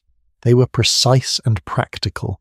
Stop the excessive grazing of sheep on common land, reduce rents to the levels that had existed at the beginning of Henry VII's reign, ensure that priests live in their parishes rather than in wealthy households far from their congregations. They were asking politely in writing with an elected council, and documented demands for the land back. The government sent an offer of pardon. Kett refused it. He refused it according to the historical record because he had done nothing that needed pardoning. Think about that. Think about the dignity in that refusal. He had helped tear down his own fences. He had led thousands of farmers onto Mousehold Heath. He had taken Norwich. He had submitted organised demands to the Crown. He did not believe any of that was wrong. The government eventually sent an army, first one army under the Marquess of Northampton, which Kett's forces defeated. Then a second army of over 13,000 men, including professional German mercenaries under the Earl of Warwick. The Battle of Dussindale on the 27th of August 1549 ended it. Thousands of rebels were killed, the estimates range from 3,000 to more, and the survivors scattered. Robert Kett was captured. His brother William was captured. Robert Kett was tried for treason and hanged from the walls of Norwich Castle on the 7th of December, 1549. He had done nothing that needed pardoning. 400 years later, in 1949, the city of Norwich placed a plaque near the spot where he had been hanged. The plaque reads in part that Kett was a notable and courageous leader in the long struggle of the common people of England to escape from a servile life into the freedom of just conditions. 4 centuries of perspective, and the city decided he'd been right all along. I find that deeply moving every time I think about it. The way history sometimes takes its time arriving at justice long after the people who needed it are gone. The enclosure movement did not stop after Kett's rebellion. It continued slowing, accelerating, slowing again for centuries. The landscape of England was permanently reshaped. The scattered strips of the open fields, the common lands where the poorest families had grazed their animals and cut their wood, became enclosed private farms, hedged and fenced, belonging to a smaller and smaller group of landowners. There is still one village in England where the open field system survives in recognisable form, Laxton in Nottinghamshire. It is listed on national registers as an irreplaceable piece of living agricultural history, a curiosity, a relic. Everywhere else the fields were enclosed. The common lands were privatised. The 40 families became one man and his shepherd, and the people who were displaced, the villagers who found themselves without land, without common rights, without the physical foundation of the community they had grown up in, those people did not simply disappear. They moved. They wandered the roads. They appeared at the edges of towns, looking for work, looking for somewhere to belong. They became the wave of displaced, rootless people that the Tudor government would spend the rest of the century trying to control, punish, and occasionally reluctantly help. Which is exactly where this story goes next. Because what happened to the poorest Tudor villagers, the ones who had nothing left once the land was gone, is one of the most difficult and instructive chapters in this whole journey. And it is one that speaks directly to questions we are still asking today. There is a word I want to start with tonight, a single word that most people use without any sense of where it came from, what it once meant, or the story it carries inside it. Spinster. Today it is a mild insult, a slightly dusty word for an unmarried woman who somehow failed to acquire a husband. It implies loneliness, perhaps a house full of cats, a certain resigned bitterness about the way things turned out. It is not a kind word. But here is what almost nobody knows. In Tudor England, a spinster was not an insult at all. It was a job title, a respected one.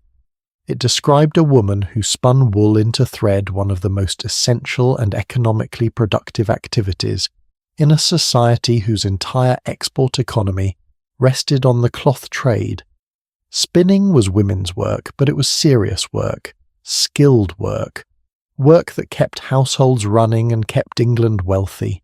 The word evolved the way it did because spinning was so consistently and universally associated with unmarried women, women who had not yet married, or who had chosen not to, and who supported themselves through this trade, that the occupation and the status became inseparable in the English language. By the 17th century, spinster had become the legal designation for any never-married woman in official documents. And eventually, by the time the word reached the modern world, the original meaning, the woman at the wheel, the woman who earned her own living, the woman who contributed her specific skill to the fabric of the economy, had been completely forgotten, and only the marital status remained. That journey from respected trade to quiet insult tells you something important about how Tudor women's labour came to be seen and unseen over time. And tonight that story is what I want to tell. Start here in a Tudor village women worked. I know that sounds almost absurd as a statement, of course they did, but I want to be specific about what that work actually looked like because it was so much more varied, so much more economically significant, and so much more invisible in the historical record than we typically acknowledge. The historical record, as one historian has observed, is largely a record of what men did. Men were at the guild meetings that were recorded, men were in Parliament, men were in the courts, men were named in contracts and accounts and legal documents. Women, particularly peasant women in the countryside, were doing most of the actual work of daily survival, and almost none of it was written down. When historians try to reconstruct the working life of a Tudor village woman, they piece it together from fragments, occasional household accounts, church records, the odd court case letters from the very end of the period when literacy finally spread far enough to leave traces. What emerges is a portrait of almost unimaginable labour. A farmer's wife in a Tudor village brewed the household ale, we've established that. But she also baked the bread, spun the wool and flax into thread, wove cloth from that thread, made the family's candles and soap, preserved meat, pickled vegetables, made cheese, set cream, tended the chickens and pigs, milked the cow, grew and harvested the kitchen garden, prepared every meal that came to the table, washed every item of clothing by hand, nursed every sick child and family member, kept the house such as it was in order, and if the family needed extra income, she took goods to market, sold the surplus eggs, sold the surplus cheese, negotiated prices, managed transactions, tracked what was owed and what was paid, all in her head because most women did not read. She was in the most straightforward economic sense running a small business, every day, without a single formal recognition of the fact. And here is the thing that I find truly extraordinary about the position Tudor village women occupied. All of that economic activity, the brewing, the trading, the managing, happened under a legal framework that said in effect that she did not exist. The doctrine was called coverture, and it was one of the most consequential and bizarre legal fictions ever maintained by a civilized society. Under coverture, a married woman had no independent legal identity. She was, in the language of the law, a femme covert, a covered woman. Her legal existence was entirely absorbed into that of her husband. As one 17th-century legal text put it, using an image that I find both beautiful and brutal, she was like a small brook that pours itself into a great river. The moment she married, her individual stream lost its name and its direction, carried entirely by the flow of someone else. What this meant in practical terms was staggering. A married Tudor woman could not own property in her own name. Any property she had brought into the marriage landgoods money livestock belonged to her husband from the moment of the wedding. She could not sign a contract. She could not sue anyone in a court of law. She could not run a business in her own right. If she worked and earned wages, those wages legally belonged to her husband. She could not even make a will without his express permission, a right that was only formally clarified in 1542. The logic, if you can call it that, was that husband and wife were one person in law, and that one person, it turned out, was the husband. Hugo Black, an American jurist writing centuries later about this same doctrine, as it had survived into modern law, put it with a dry humour that I appreciate. Though the husband and wife are one, the one is the husband.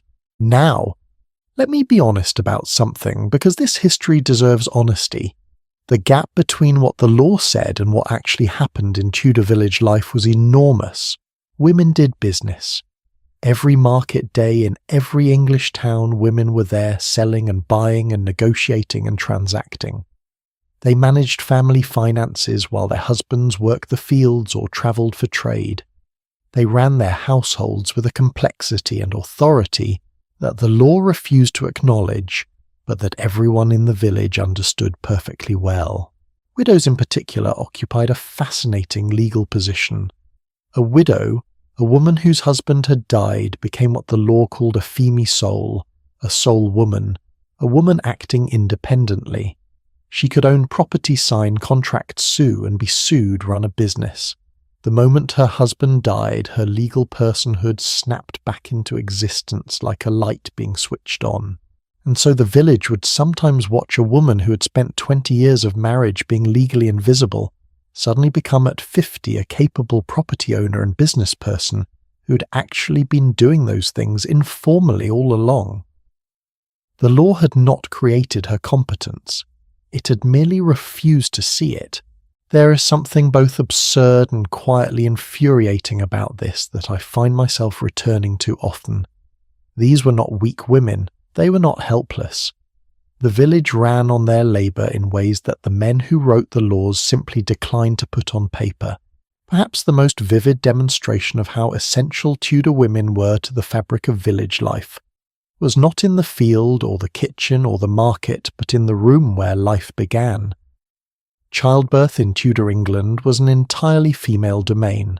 When a woman went into labour, she entered a world from which men were completely excluded.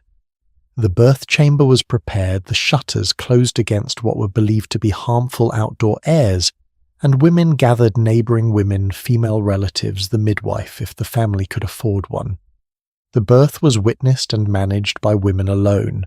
The midwife was not a doctor. She had no formal medical training in the sense we would recognise, but she had something that many doctors lacked: years of accumulated experience passed from practitioner to apprentice, containing knowledge about specific complications, specific remedies, specific ways of positioning a labouring woman to ease a difficult birth. Midwives were respected figures in the village community. They were trusted with something no man would touch: the most dangerous moment in a woman's life. Because it was dangerous. The statistics from this period are sobering, and I think it is important not to soften them. Roughly 1 in every 40 women died in childbirth or from infection in the days that followed. Read that again, 1 in 40. In a world before antibiotics, before sterile technique, before any understanding of how infections spread, puerperal fever, childbed fever, killed women who had survived the birth itself, taken by the bacteria on the hands of the very people trying to help them. As many as 200 out of every 1,000 children born would die before the age of 5. Every mother in a Tudor village had almost certainly lost a child. Many had lost more than one. The grief of it was woven into daily life in a way that is almost impossible for most people today to imagine. And midwives were the ones who sat with that grief, who managed those deaths, who performed emergency baptisms on infants who were clearly not going to survive, because midwives were actually granted the authority to baptize in cases of emergency, one of the very few formal powers extended to women in a world that granted women almost none. Beyond childbirth Tudor village, women were also the primary keepers of medical knowledge at the household level. There were no doctors in most villages. Physicians were expensive, rare, and overwhelmingly concentrated in towns and cities. What the village had instead was a network of women, some formal, some informal, who knew the herbs, who knew the remedies, who had watched and learned and accumulated the kind of practical medical understanding that lives in hands and memory rather than books. A farmer's wife was expected to have some knowledge of medicine and be able to treat her family's ailments. She grew specific herbs in her kitchen garden, with specific purposes: feverfew for headaches, comfrey for broken bones, chamomile to calm an upset stomach, yarrow to stop bleeding. These were not superstitions. Many of these plants contain active compounds that work, and the accumulated herbal knowledge of Tudor village women represented centuries of careful observation. If the household's own resources were not enough, you went to the wise woman. Every village had one, or knew where to find one nearby. The wise woman occupied a fascinating and precarious position. Half healer, half midwife, half keeper, of old knowledge that the official church was increasingly suspicious of. She knew remedies. She knew births and deaths. She knew the plants and their uses in more depth than any ordinary household could. And she operated in the uncertain space between practical medicine and the kind of folk knowledge that, depending on the political and religious climate of the moment, might be perfectly acceptable, or might get her called something considerably more dangerous. That is the shadow that fell across women's healing knowledge during the Tudor period, a shadow that grew darker as the century progressed, and that we will visit when we turn to the subject of witchcraft and the fear that surrounded it. I want to give you a number that I think puts the whole picture of Tudor village women's lives into a perspective that nothing else quite does. Historians estimate that during the Tudor period, the average poor or working-class woman gave birth roughly once every 2 years. Not once every 2 years by choice. Once every 2 years because she was breastfeeding each child, and extended breastfeeding in a world without reliable contraception naturally suppressed fertility enough to space birth somewhat. Wealthy women who handed their infants to wet nurses almost immediately gave birth much more frequently, sometimes nearly every year. More births, more risk, more grief. From the moment a Tudor village woman married, typically in her mid-20s, she could expect to spend most of the remaining years of her fertile life either pregnant, recently delivered, or nursing an infant. Alongside everything else she was doing, the brewing, the spinning, the market, the nursing of sick relatives, the growing of food, the management of the household economy, and through all of it legally invisible, her husband's name on every document, her own name if it appeared at all in the church records that noted her marriage and sometimes her death. What I keep coming back to when I think about Tudor village women is the sheer scale of what was simply assumed. Not celebrated, not compensated, not even formally acknowledged in most cases, just assumed. The assumption that she would do all of it, the domestic labour, the economic labour, the medical labour, the reproductive labour, without complaint and without recognition, because that was the nature of being a woman in this world. And yet, here is what I also keep coming back to. When the husband was away at market, at war, called to serve the Lord's business, the woman ran everything. The farm, the accounts, the decisions, the negotiations, and when he came back, she stepped back into legal invisibility, handed control back over, not because she lacked the ability to hold it, but because the world had decided that was how things should be. The contrast between what Tudor women could do and what the law permitted them to officially be is one of the most striking paradoxes in English history. And it produced women of extraordinary capability, women who managed complex household economies with no formal training, who delivered babies and treated illness, and buried their children and went on working, who kept villages running through famines and epidemics and religious upheavals that dismantled everything familiar. They were not weak. They were not invisible. Not really. The village saw them clearly enough. They were simply not written down. And when the evening finally came, when the spinning wheel was set aside and the last of the cooking was done and the fire banked low, what did a Tudor village woman do with the hours before sleep? That is actually a question worth sitting with, because the answer tells you something unexpected. She gathered, with neighbours, around a fire, talking, singing folk songs, sharing news and gossip and the particular kind of close-woven intimacy that comes from people who have known each other their whole lives and expect to know each other until they die. The social fabric of the Tudor village was in a very real sense maintained by women. In the spaces between the official record, in the conversations that no one thought to write down, in the relationships that made it possible for people to ask their neighbour for help when the harvest was short or the baby was sick. The village survived on its women, it just forgot to mention it. Which, if you think about it, is a pattern that has taken a very long time to unlearn. Speaking of things hidden beneath the surface, there is another layer to Tudor village life that we've been circling around since we began, and that we've not yet entered directly. The layer of fear. Not the ordinary fear of poverty or hunger or illness, though those were real enough, but a deeper, stranger, more specific kind of fear. The kind that made people hang certain herbs over their doorways, that made a village look sideways at a woman who lived alone and knew too much, that made the events of an ordinary bad season feel like something more deliberate and more sinister. The fear of what the Tudors believed lived in the shadows between the known world and the unknown one. It is time to go there now. Before we go any further tonight, I want to ask you something.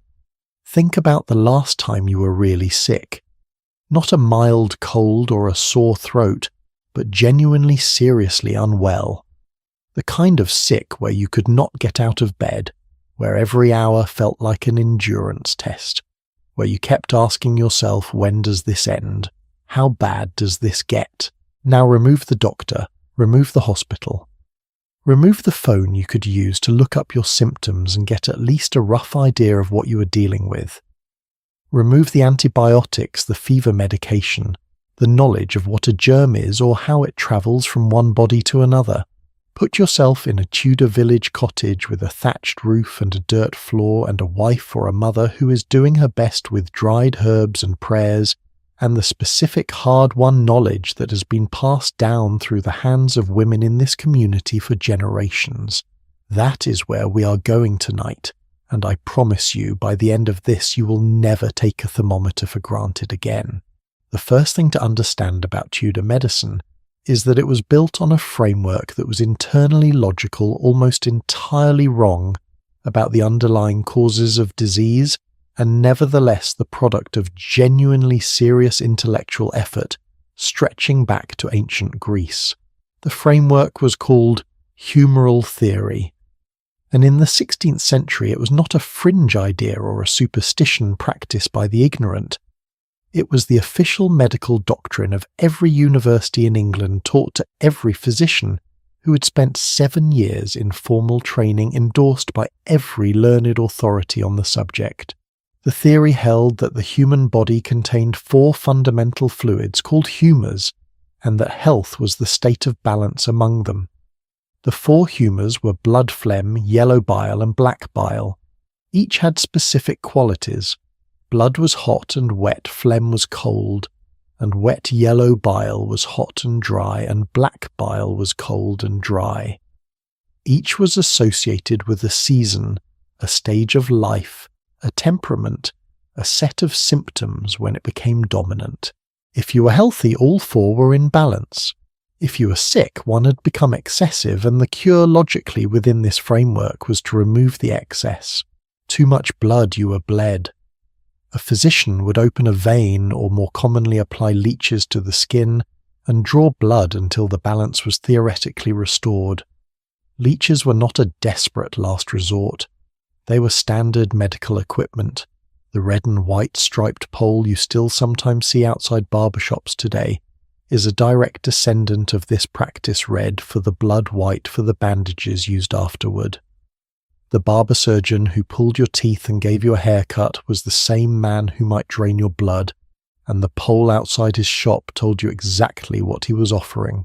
Too much of another humour, you were purged, given something to cause vomiting, given something to cause severe intestinal distress. The idea was to drive the excess out of the body through whatever opening seemed most appropriate. These treatments could not cure a bacterial infection or a viral disease. They could not and did not address the actual biological processes happening inside the body. But, and this is important to understand, they were not random. They were systematic. They were applied by people who had a coherent theory of the body and were doing their genuine best to help within the limits of what they knew. Tudor medicine was not stupid. It was simply working from incomplete information in the way that all medicine everywhere has always worked, from incomplete information, each generation doing the best it can with what it has. Now, where did ordinary village people fit into this picture? The answer is largely outside it. A trained physician, a man who had spent 7 years at university, who carried a flask of urine from house to house for examination as his primary diagnostic tool, who could adjust his prescriptions based on the patient's astrological chart, because he genuinely believed the position of the planets influenced the balance of humours. Such a man was expensive. Extraordinarily expensive. He was for the wealthy, for the gentry, for the town merchants who could afford to pay. A barber surgeon who had some practical training, who could lance a wound or pull a tooth or perform a bloodletting, was more affordable, but still not accessible to every farming family in every rural village. What most ordinary Tudor people had was each other, specifically women. The herbalists, the wise women, the mothers and neighbours with their accumulated domestic medical knowledge.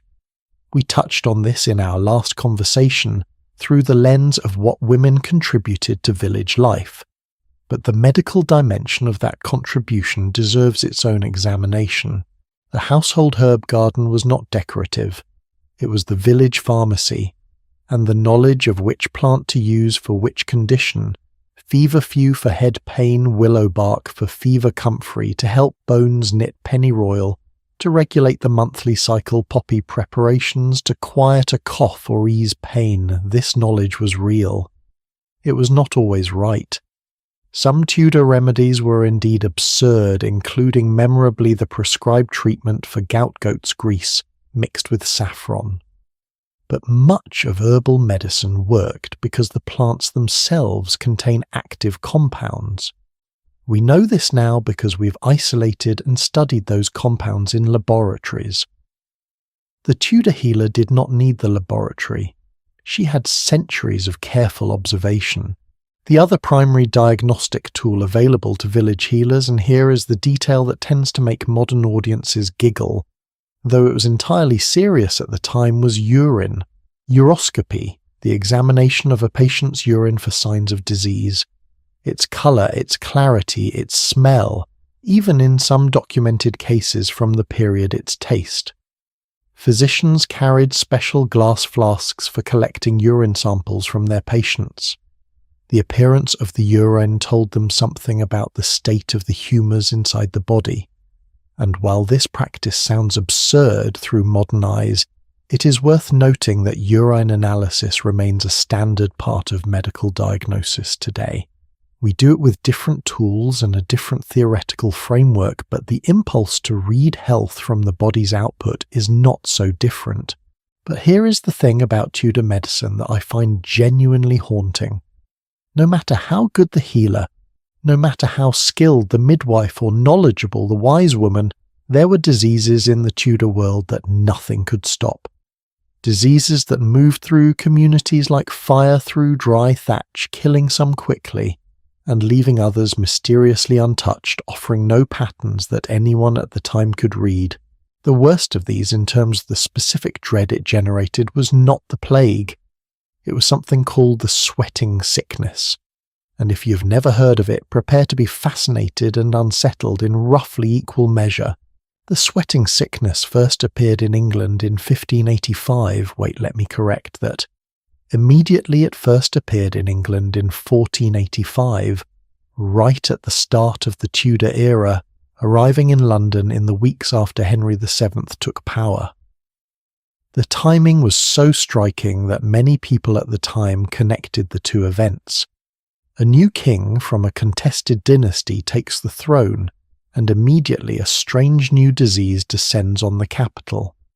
The conclusion seemed obvious to Tudor minds' divine commentary on the legitimacy of the new regime. The disease itself was extraordinary in its speed.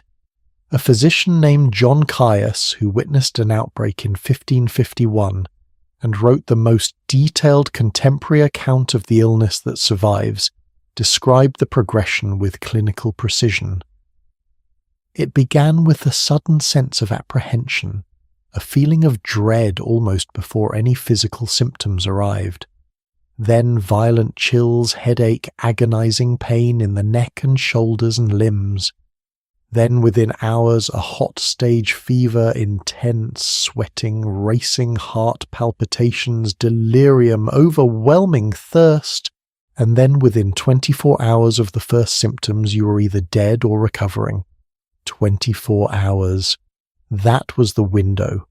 If you could survive a full day from the onset, your chances improved dramatically.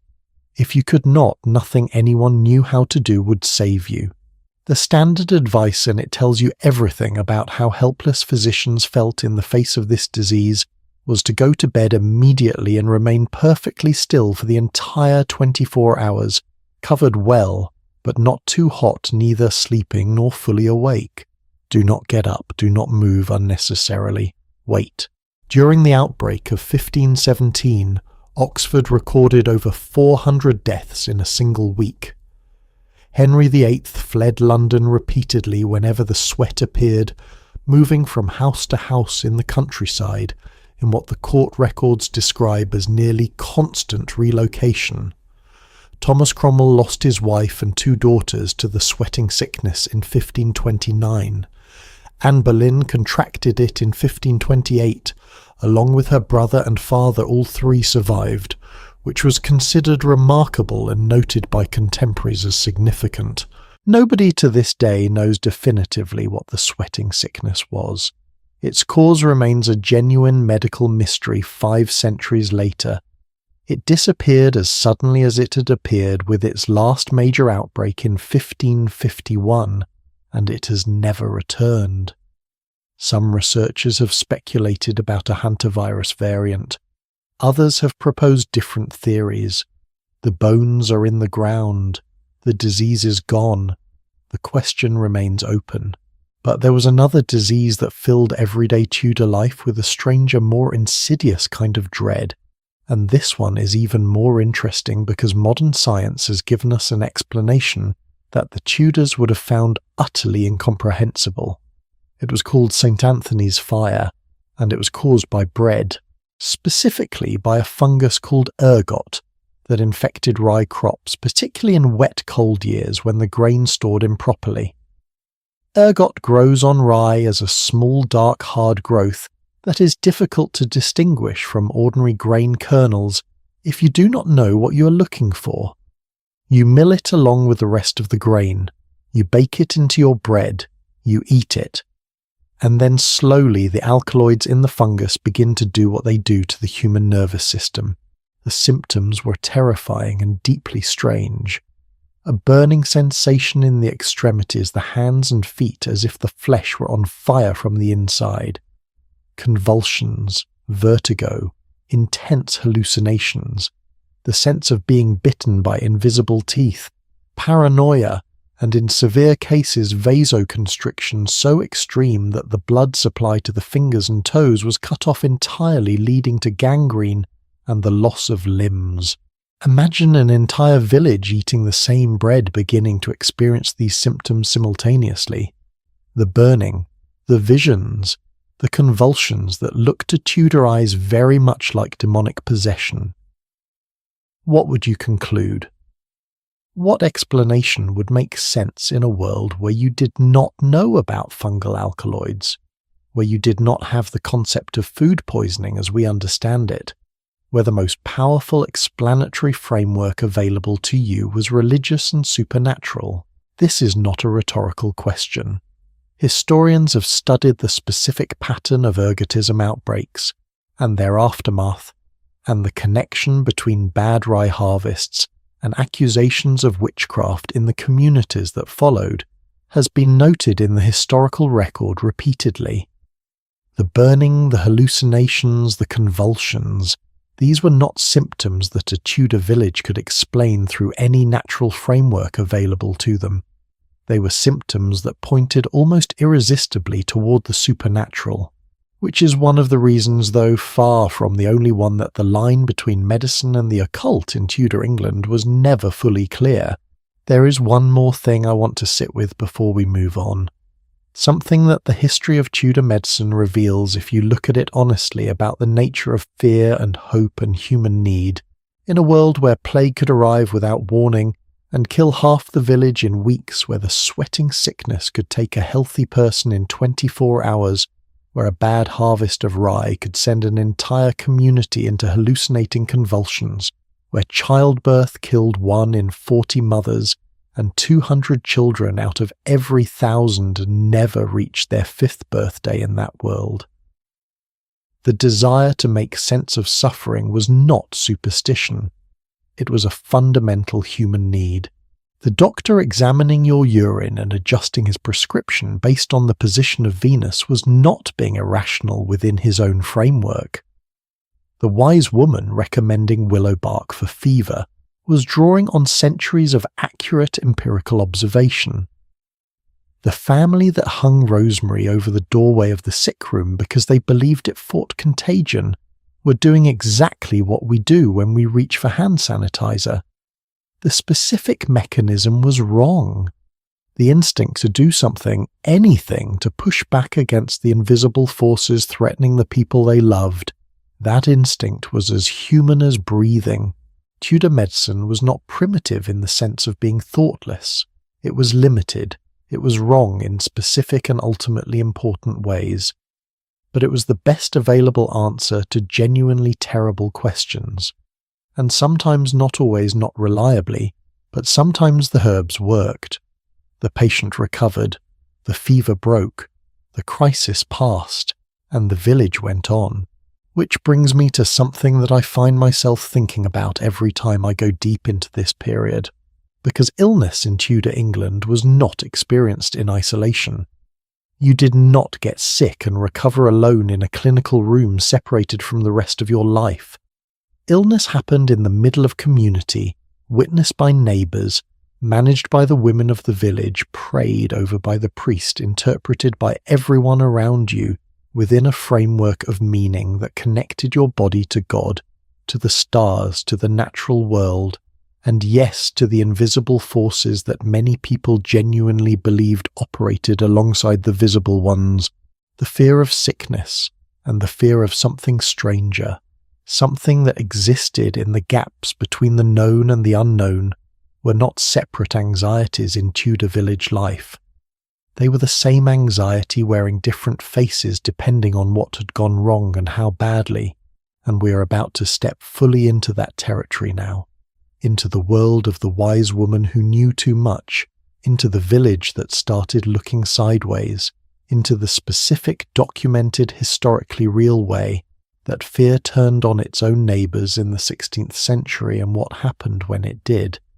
Let me tell you about something that most people do not know happens when you are watching this kind of content.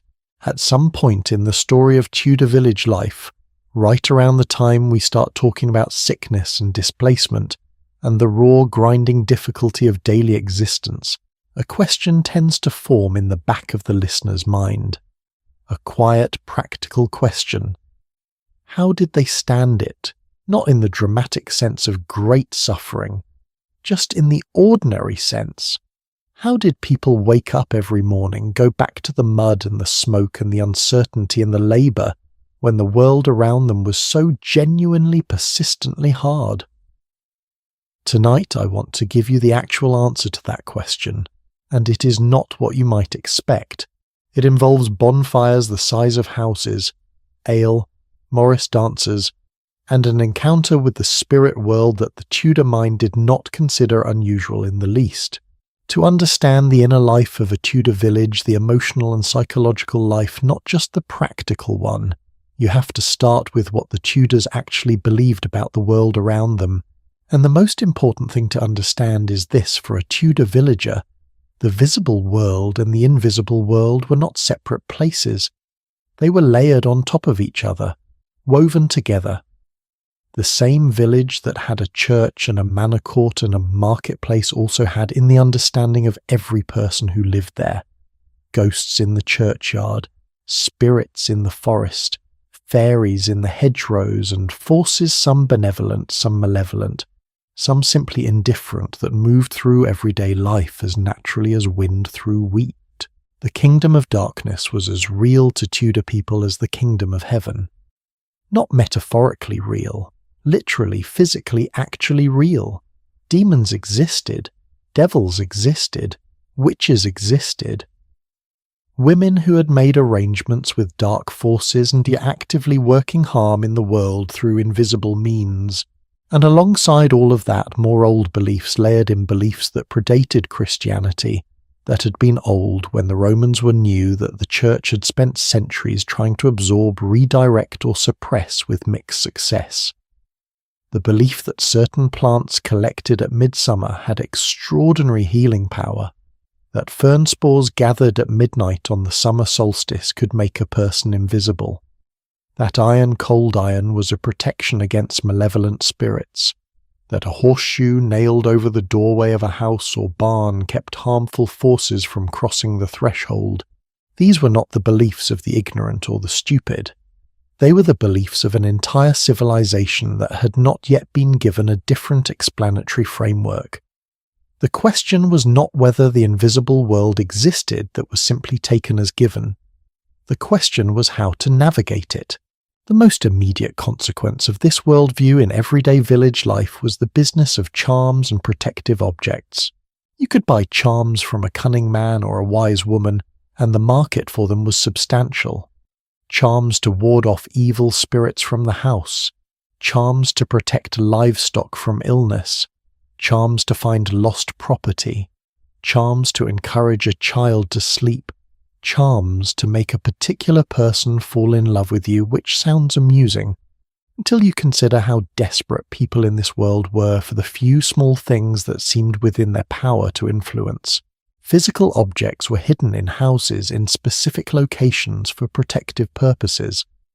Builders and historians studying Tudor buildings have found tucked inside walls or beneath floorboards, near doorways and fireplaces, the openings through which malevolent forces were thought most likely to enter concealed shoes, dried cats, written charms, and other objects placed there deliberately for protection. Some of these concealments were discovered during renovations centuries later, undisturbed since the moment a Tudor craftsman sealed them into the structure of the building. They are still being found today. This was not peripheral or secretive. It was part of everyday practice existing comfortably alongside official Christian worship, in a way that only stopped making sense if you drew the sharp distinction between religion and magic that the Reformation was increasingly trying to insist upon. The purchase of a charm from the local cunning woman was not seen by most people in most ordinary Tudor villages as being in conflict with going to church on Sunday. It was just what you did, because the world was full of forces and you needed to address them where you found them. But there was a line, a fragile, contested, constantly shifting line between the acceptable magic of everyday protection and the feared, prosecuted, socially catastrophic accusation of witchcraft. Understanding where that line fell and who got to draw it is one of the most revealing things about Tudor village society. Witchcraft was made a capital offence in England by Act of Parliament in 1542 under Henry VIII, though that first law was repealed 5 years later. The legislation that truly opened the era of serious prosecution came in 1563 under Elizabeth I, the Act Against Conjurations, Enchantments and Witchcrafts. Under its terms, anyone found guilty of using witchcraft to cause someone's death could be executed. Lesser offences carried imprisonment. In Essex alone, one of the most intensively studied counties for witch trial records, the numbers are striking. In the 1580s, 13% of assize trials were for witchcraft. Out of 64 people accused of witchcraft, 53 were found guilty. Across the home circuit courts covering Essex, Hertfordshire, Kent, Surrey and Sussex between 1558 and 1709, 785 cases involving 474 individuals were tried. Over 3,000 women were officially tried for witchcraft in England between 1563 and 1700. Around 400 were executed. 400. And these are only the formal trials.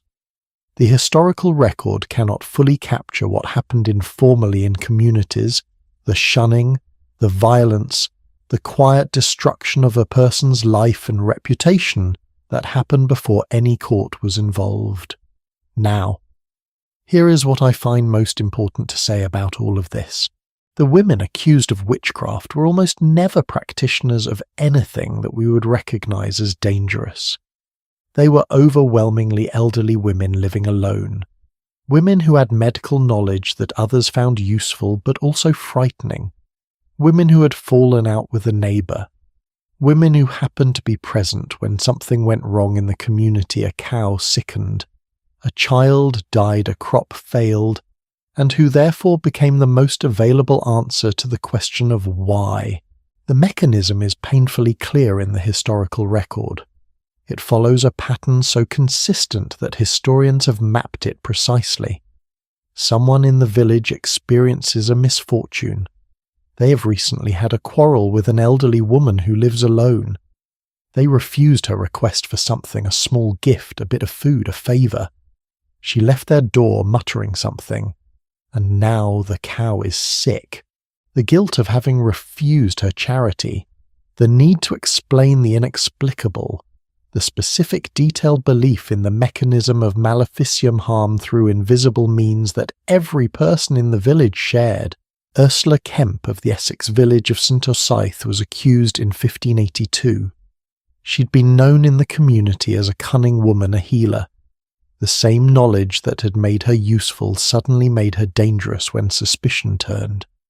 She confessed under what circumstances we cannot know with certainty, but the context of early modern interrogation does not encourage the assumption that confessions were freely given and she was executed. And here is the thing about all of this that I find genuinely complicated and genuinely important. The people who accused their neighbours were not monsters. They were not evil. They were frightened people in a world of real, constant, unpredictable suffering, reaching for an explanation that their entire cultural and religious framework had equipped them to believe. When a child dies and you do not understand infection, when your livestock sicken and you do not understand contagion, when the harvest fails and you do not understand soil depletion, when all of these things happen in a world that tells you from the pulpit, from the law, from every authority you respect that witches exist and that they do this kind of harm, what do you conclude? I am not making a defense of witch trials. The women and men who died in them died unjustly frightened and alone for things they had not done. That is simply true. But I think it matters to understand that the communities who produced those trials were not fundamentally different from us. They were people trying to make sense of suffering. They were using the tools their world had given them, and the tools were wrong. But now, and this is the turn I want to make because this chapter has been heavy and needs to breathe, let me tell you about the other side of the supernatural in Tudor village life. Because the invisible world was not only frightening, it was also by Tudor lights magical in the literal sense. And the festivals that mark the Tudor year engaged with that magic in ways that were quite frankly extraordinary. The Tudor calendar was dense with celebration. Before the Reformation stripped away many of the saints' days and religious festivals, a village might observe somewhere between 40 and 50 days of celebration in a year, days on which the normal work of survival stopped entirely and the community turned itself over to something other than necessity. Consider Midsummer. The feast of St. John the Baptist on the 24th of June, sitting just after the summer solstice when the days were longest and the crops were growing and the air was warm. The chronicler John Stowe, writing decades later with clear nostalgia, described what midsummer had looked like in his memory. Entire neighbourhoods, gathering wood-setting tables outside their homes, cakes and ale for everyone, friends and strangers invited to feast together. He called it a time of great familiarity, a moment when even enemies set aside their quarrels and reconciled over sweet bread and good drink, and at the centre of it all bonfires, not small fires, enormous bonfires built in the streets and on the heaths, visible for miles, burning through the night from Midsummer Eve to Midsummer Day. Bones were sometimes thrown into the fires, hence the older term bonfire, both to clear out refuse and because the smoke was believed to drive away the pestilent airs that caused disease. People leaped over the flames for good luck. Cattle were driven through the smoke for protection. Herbs gathered specifically on Midsummer Eve, St. John's wort, with its red-speckled leaves. Fern fronds vervain were believed to be at the peak of their magical and medicinal potency on this night and no other. In London in 1521, a midsummer procession included elaborate floats, Morris dancers, hobby horses, people on stilts dressed as monsters, and performances that drew thousands of spectators into the streets. Fireworks, music. The whole city briefly becoming a kind of collective dream. Even in an ordinary English village without London's resources, even in the village we've been inhabiting throughout this story, midsummer would have been visible and audible, and felt in a way that broke completely from the texture of everyday life. May Day is worth its own moment because it tells you something about the Tudor relationship with the body and with joy that is genuinely surprising. On the 1st of May, people went into the woods the night before and came back with branches, flowers, and this was widely known and widely acknowledged each other. May Day was one of the few occasions in the Tudor calendar where the normal rules about courtship, about propriety, about who could spend the night with whom, under what circumstances, were understood to be loosened. Philip Stubbs, a Puritan writer who deeply disapproved of May Day, and wrote about it in 1583 with great indignation, claimed that of the young women who went into the forest on May Eve, not a third of them returned in the same state they had left. He was horrified. The villages were apparently not. The maypole that went up on May 1st was not just a charming folk custom. It was a phallic symbol and everyone knew it, and the dancing around it was understood to be what it looked like. This was not secret. This was not subversive. This was the old celebration of spring and fertility that had been layered under Christian names without losing its original character, and Tudor people participated in it, while also going to church on Sunday without apparent cognitive dissonance. Not that the church was always comfortable with this, but the celebration kept happening. And then there were the alehouses. We have spoken before about the production of ale in the village household, but the alehouse itself, the informal gathering place, sometimes just a private home that sold ale to neighbours, sometimes something approaching what we would recognise as a pub, deserves recognition as one of the most important institutions in Tudor village social life. The alehouse was where information moved, where disputes were aired before they reached the manor court, where travelling players sometimes performed bringing news and stories from other parts of the country that would otherwise never reach a village of several hundred people, where music was made and games were played, cards, dice, various forms of bowling, and where the accumulated stress of physical labour and economic uncertainty could be set aside for a few hours. It was in a very real sense the social infrastructure that held everything else together, the place where the community was a community rather than just a collection of households existing in proximity. What I keep coming back to when I think about the festivals and the alehouses and the superstitions and the charms, when I think about all the ways Tudor village people tried to make meaning out of a world that was genuinely dangerous and genuinely uncertain, is that human beings are extraordinarily resourceful when it comes to finding joy. These were people who brewed their own ale and baked their own bread, and burned their own bonfires and danced around their own maypoles and told their own ghost stories by their own fires, who bought charms from the woman down the lane because the world was frightening and it helped to do something about the fear, who accused their neighbours of witchcraft sometimes in their worst moments, when grief and confusion and the need for explanation overwhelmed their better judgment, and who also, on Midsummer Eve with the bonfire roaring and the ale flowing and the whole village gathered on the heath in the warm English summer night, felt something that I think every human being in every century has felt when the right conditions align. The specific, irreplaceable feeling of being among your own people, of belonging completely to the place and the time you are in. The Tudor village was not a paradise. We've been through enough of it by now to know that clearly. But it was also not simply a place of suffering and fear. It was a community, an imperfect, complicated, sometimes violent, sometimes beautiful human community doing what human communities have always done, finding the things worth celebrating and celebrating them as loudly as possible. And sometimes, after the bonfire burned down and the dancing stopped and people made their way back to their cottage doors in the warm dark, they looked up at the night sky over the English fields. The same sky that is still there, the same stars, but there is one more layer of this village life we've not yet examined, and it may be the most immediately uncomfortably relevant one of all, because what happened to the people who had nothing, the ones who fell through every net the village had, who wandered the roads without land or work or shelter? That story connects directly to questions about poverty, punishment and social responsibility that societies are still arguing about today. That is where we are going next. At some point during the Tudor century, a man named John Wilson, a tenant farmer from somewhere in the English countryside, wrote, or had someone write on his behalf, a petition to the government.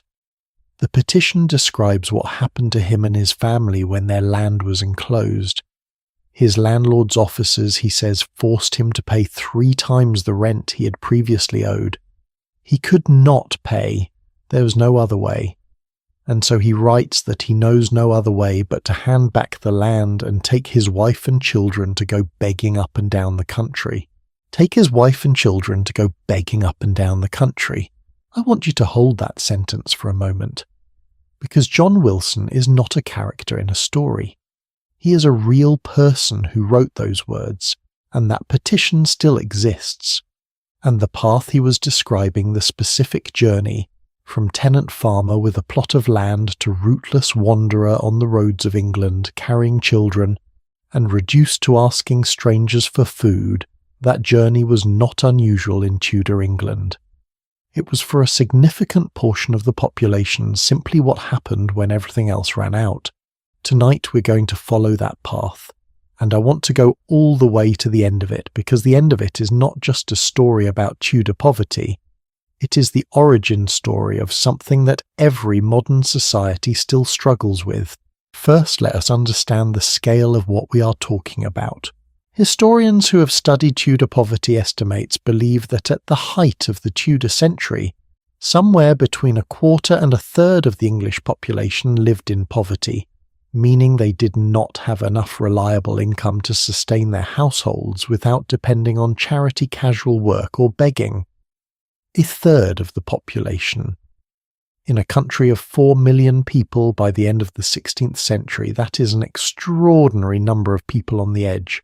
And the price of wheat tells part of the story. At the beginning of the century, around 1500 a quarter of wheat cost roughly 6 shillings. By 1540 it had risen to about 10 shillings.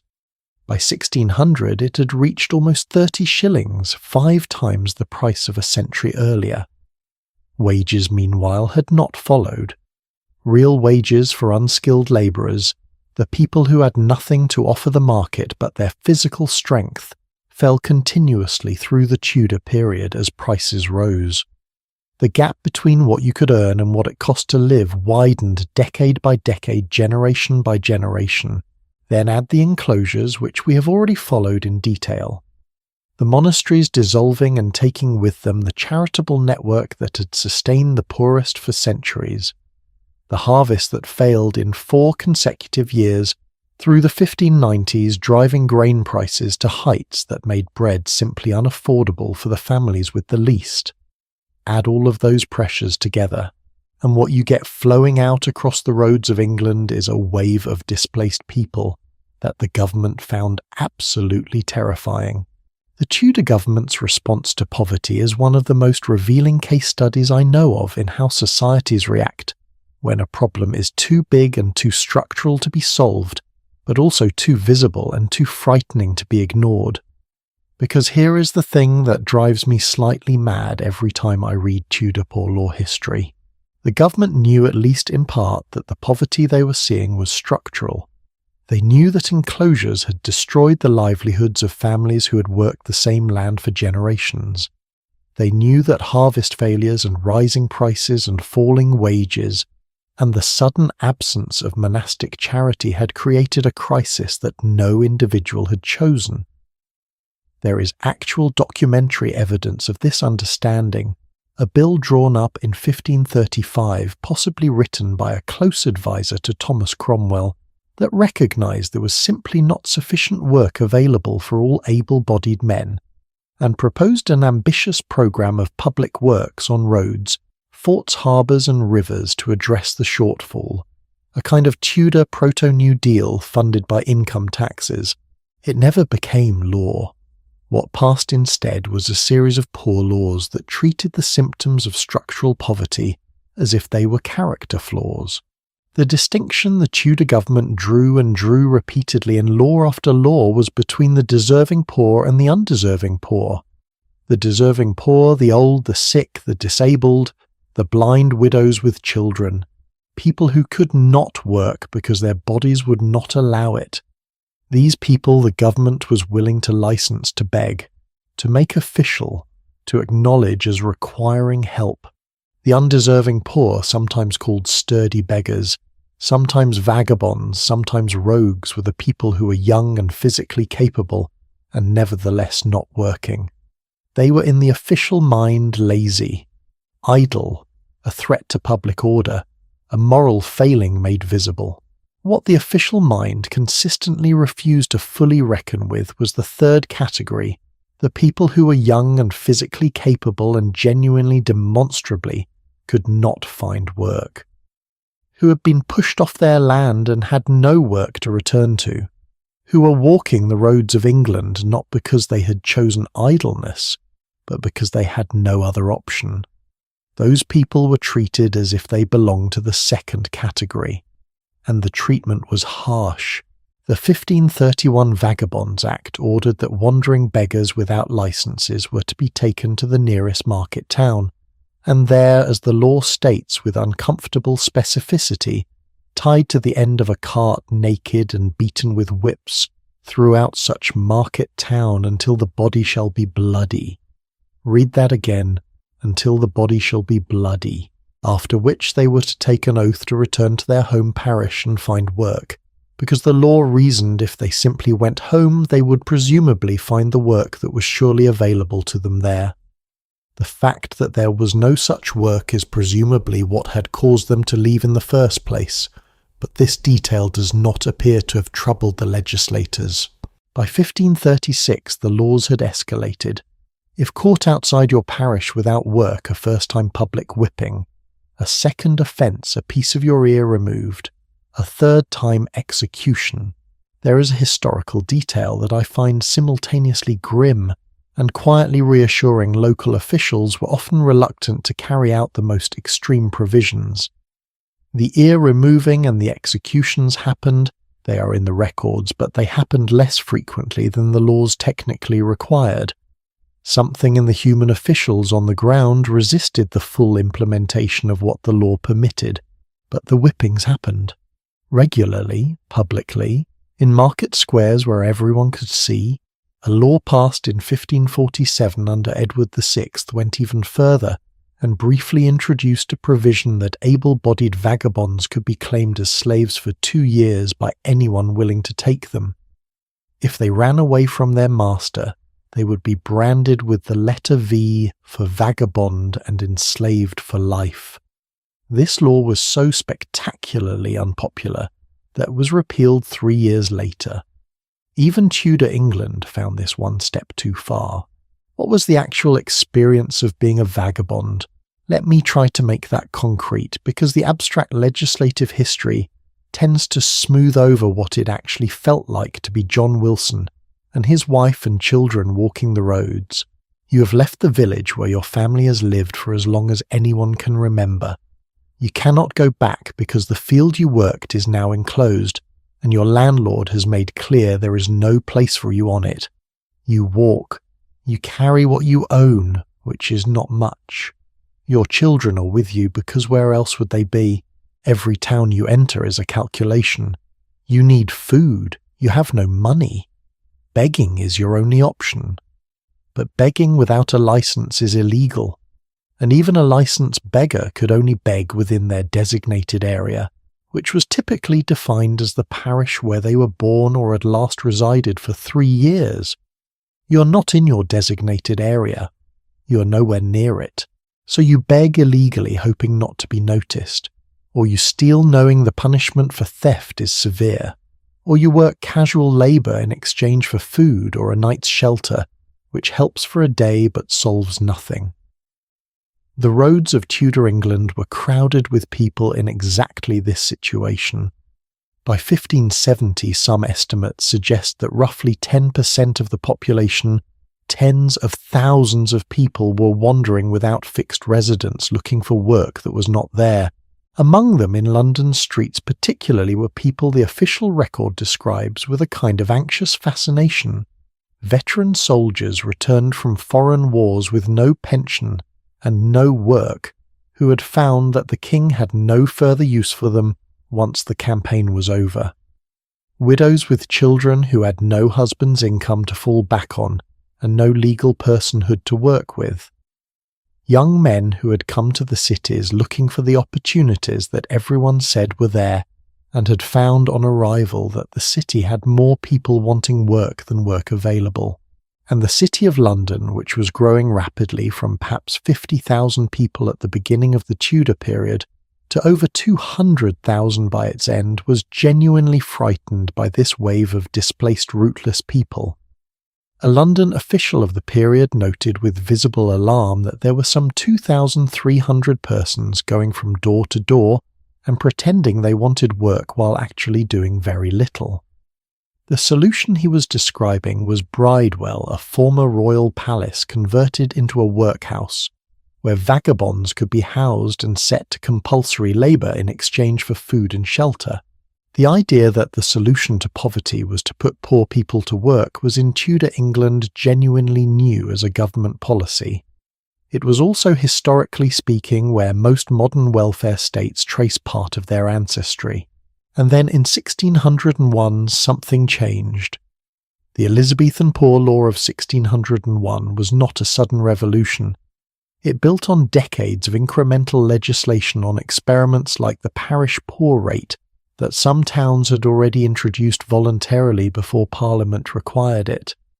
But what it codified for the first time in English history was a genuine, comprehensive, legally enforced national system for managing poverty. The law created a formal structure. Overseers of the poor were appointed in each parish, local officials specifically tasked with assessing who needed help and administering the relief. The impotent poor, the old, the sick, the disabled, were to receive direct support, money, food, clothing, accommodation in almshouses if necessary. The able-bodied poor who genuinely could not find work were to be given materials, wool, hemp, flax, iron, and set to work producing goods with the parish, providing wages from the income generated. Even the undeserving poor, the persistent vagabonds, were now to be sent to a house of correction, rather than simply beaten and pushed to the next parish. It was imperfect, deeply imperfect. The distinction between deserving and undeserving remained arbitrary and cruel in application. The overseers had enormous power to make individual judgments about who merited sympathy and who did not. The system could be despotic, petty, humiliating. But it was also in its own limited and flawed way an acknowledgement that poverty was a social problem requiring a social response, that a government had obligations to its people that did not end at the gates of the workhouse. That idea, the idea that society as a whole owes something to its most vulnerable members, was not inevitable. It was not universal.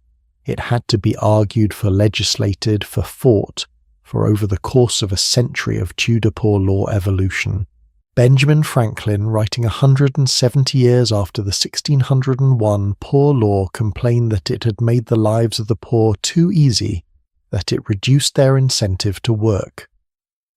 You could draw a direct line from that criticism to arguments you will hear in political debates today. The questions the Tudors were struggling with about who deserves help, about whether poverty is a structural problem or a personal failure, about what the state owes to those who fall through the cracks of the economy, those questions have not been resolved. They are still being debated in essentially the same terms in the legislature's newspapers and social media feeds of the 21st century. We inherited those questions from Tudor England. We have been trying to answer them ever since. There is one more piece of this story I want to share before we move on. It involves a woman named Margaret Shields from the city of York. Margaret was identified in the city records as a notorious vagabond from outside York, who had been, as the document puts it, loitering within and about the city for around a decade. She was whipped. She was burned through the ear, the brand of the repeat offender. She was sent away and told not to return. She kept coming back, over and over, despite the whipping, despite the branding, despite the expulsions. She kept returning to York, presumably because York was where, for whatever reason, she had the best chance of surviving. The city records treat her with contempt. A notorious vagabond, a persistent problem, someone to be removed and suppressed. But what I see in Margaret Shields is something else entirely. I see a woman who, in the face of repeated punishment, in the face of everything the law and the city could throw at her, simply kept choosing survival, kept returning to the place where she had the best chance of getting through the next day and the day after that. She was not a moral failure. She was a person in an impossible situation, doing what people in impossible situations have always done. She survived. And the Tudor village, the village we've been walking through together for all these chapters, produced people like Margaret Shields. It also produced Robert Kett, who tore down his own fences for justice. It produced the women who brewed the ale and delivered the babies and kept the knowledge of herbs alive. It produced the men who farmed the strips and built the bonfires and carried their children through the roads when the land was taken. It was in the end not so different from any human community in any era, full of generosity and cruelty, wisdom and superstition, beauty and suffering, all existing simultaneously in the same small piece of English earth. And the story of what that village made, what it built and what it left behind for the world that came after that is exactly where we are going next. We have spent a long time in the mud, and I say that with genuine affection. We have walked the lanes of a Tudor village through 10 different chapters now, through the smoky interiors and the pottage and the church bells and the open fields and the witch trials and the midsummer bonfires and the roads where the dispossessed wandered. We have seen the best and the worst of what it meant to be alive in 16th century England, and tonight I want to take one step back, to look at the whole picture, because here is what I find genuinely extraordinary about Tudor village life and about the people who lived it. When you trace the specific threads of daily existence in a Tudor village, the legal structures, the language, the habits, the social ideas, even the bedtime rhymes you find woven through them, the absolute foundation of the modern world that the people sitting right now in America and Europe and everywhere else are living in. Not metaphorically, literally, structurally, legally. The Tudor village did not just produce history, it produced the present. Start with the most basic thing, the way you know when someone was born. In 1538, Thomas Cromwell, the same Thomas Cromwell who dissolved the monasteries and helped reshape England's religious landscape, issued an order requiring that every parish church in England maintain a compulsory register of births, marriages and deaths. Every birth, every marriage, every death, written down in a book kept in the church parish by parish across the entire country. This was the moment that the English state began tracking its own people in a systematic way. Before 1538, births were remembered by family and community, confirmed by baptism records that were often irregular and incomplete. After 1538, there was a formal record, a document, something you could look up every time a person in England or in any country that inherited the English administrative tradition, which includes the United States and much of the Commonwealth, produces a birth certificate or a marriage record or a death certificate. They are participating in a system that was born in the parish churches of Tudor England in 1538. The certificates look different, the paper is different, the database is different. But the impulse, the state's desire to know who its citizens are when they were born, who they married when they died, that impulse began in Tudor villages with a vicar and a ledger and a quill. The second thing Tudor England gave us is harder to see because we are inside it: the English language. Not English as it existed before the Tudors, that was a different thing shaped by different forces. English as we speak and write and think in it now was substantially formed during the Tudor century through two specific and connected developments. The first was the printing press. William Caxton had set up England's first printing press in Westminster in 1476, just before the Tudor period began. But the explosion of printed English, the standardization of spelling, the spread of common vocabulary, the creation of a shared literary culture happened during the Tudor decades. Books, pamphlets, religious tracts, almanacs, legal documents, all in English, all circulating, all gradually shaping a common written language where before there had been regional variation so extreme that a Londoner and someone from the north of England sometimes struggled to fully understand each other on the page. The second force was the Bible. In 1538, Henry VIII authorized an English-language Bible based substantially on the translation work of William Tyndale, who'd been executed 3 years earlier for producing exactly this work without royal permission. Tyndale's dying prayer reportedly was that the King of England's eyes might be opened. His prayer was answered somewhat grotesquely almost immediately after his death. That authorized English Bible was read aloud in parish churches across the country, in Tudor villages, by priests and parishioners who now, for the first time in the history of English Christianity, heard the words of their scripture in their own language. Tyndale's specific phrasing, the cadences and constructions he chose when translating from the Hebrew and Greek originals, passed into the English language so thoroughly that they have become invisible.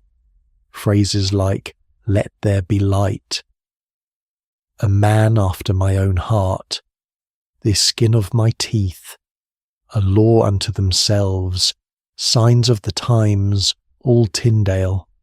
All from the English Bible that Tudor villagers heard, read from the pulpit week after week for decades.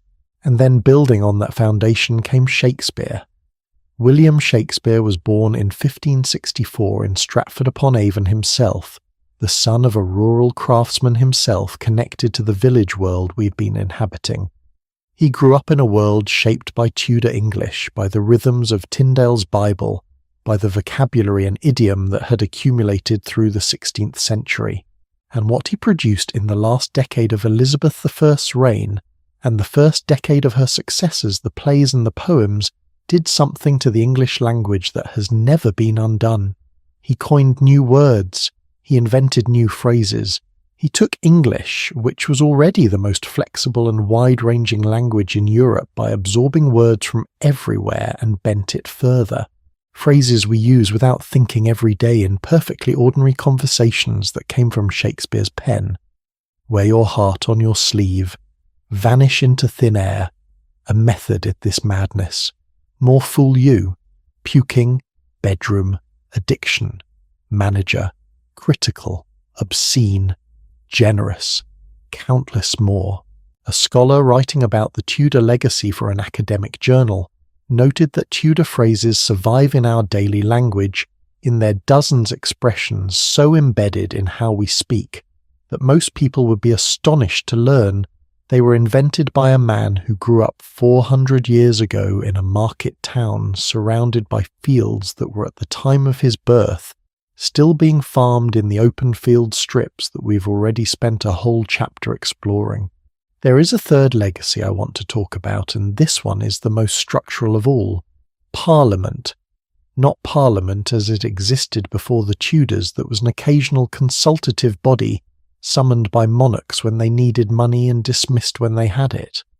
Parliament as we understand it today as a permanent sovereign law-making institution whose statutes are binding on everyone, including the Crown, that Parliament was substantially created during the Tudor period, specifically during the Reformation Parliament of 1529 to 1536, the longest Parliament ever held. To that point, a series of acts were passed that transformed the constitutional relationship between the Crown, the Church, and the people. By the end of that Parliament, as the historian Geoffrey Elton has argued, Parliament had become the supreme legislator of England, unhampered by other laws dominant over both the Crown and the courts. This is the foundation on which the English Civil War of the 17th century was fought. The foundation on which the Glorious Revolution of 1688 and the Bill of Rights of 1689 rested. The foundation on which the American framers drew when they wrote their own Constitution in 1787, a document that is in ways they acknowledge directly a response to and a development of principles that English Parliament had established during the Tudor century. Thomas Smith, writing in the 1560s, called Parliament the most high and absolute power of the realm of England. The language is different, the institution looks different, but the idea that law-making authority should be vested in an assembly of representatives rather than concentrated in the hands of a single ruler, that idea took its modern form in the Tudor period.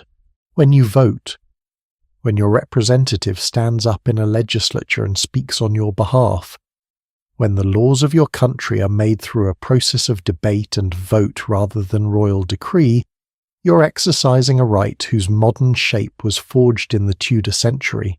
And now, and this is the piece that I find most unexpectedly moving, let me tell you about the nursery rhymes.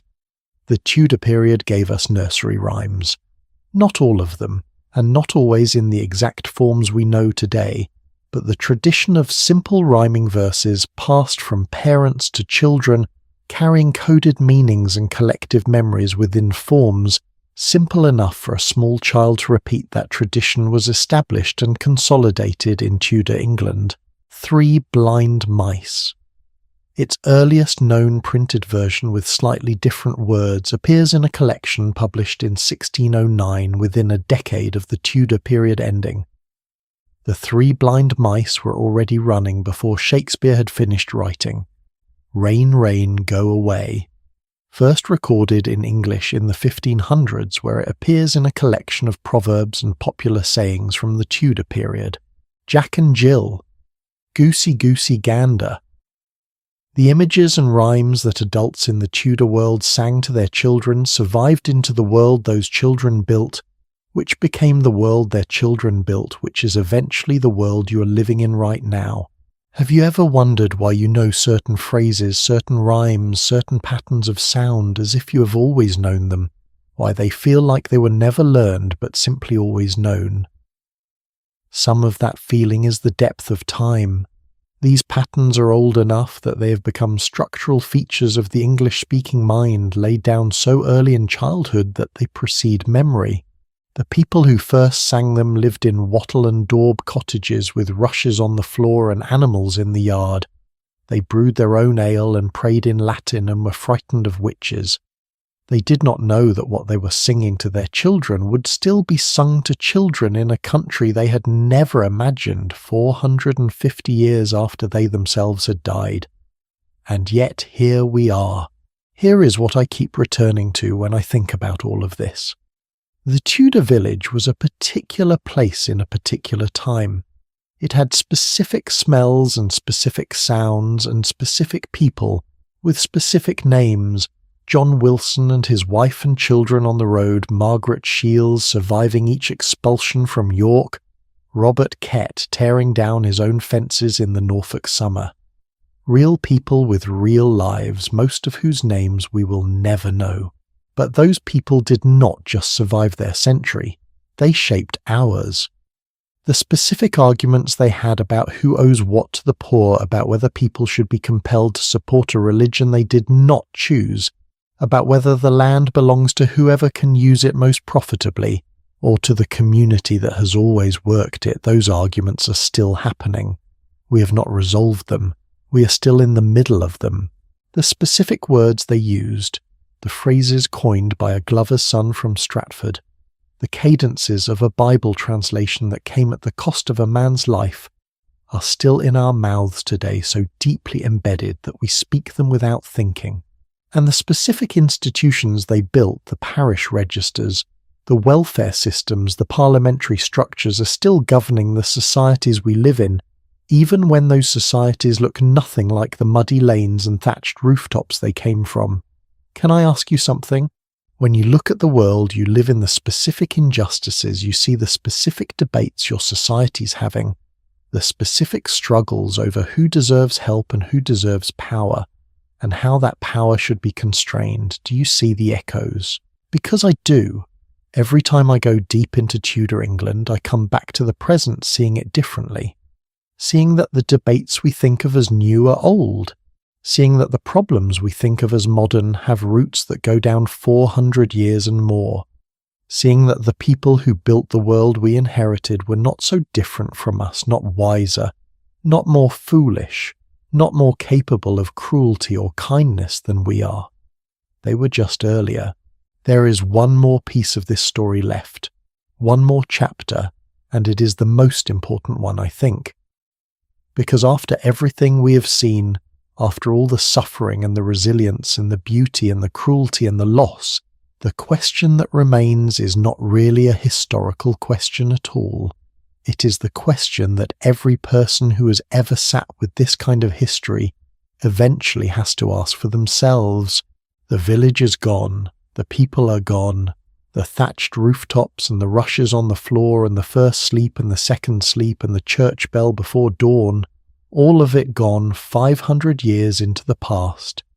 What does it mean that we are still here, still asking the same questions, still making some of the same mistakes? What does the Tudor village in the end actually leave us? That is exactly where we're going next. Right at the end, I want to tell you one more story. Not about a king, not about a rebellion or a law or a plague or a bonfire on Midsummer Eve. Just a small, ordinary story about a Tuesday morning in a Tudor village sometime around the year 1550. A woman wakes before dawn. The fire went cold in the night, it does that in winter, and the first order of business is getting it going again. She does this by smell and touch, more than by sight because it is dark, and the tallow rushlight she would use to see is not worth burning for a task her hands know how to do without her eyes. She blows on the embers, she feeds them, the fire catches. She starts the ale, what is left of the batch needs to be drunk today before it turns, and she starts the pottage because that is what Tuesday morning looks like, the same as every other morning. Oates leeks what is left of the dried herbs from last summer's garden. She adds water. She stirs.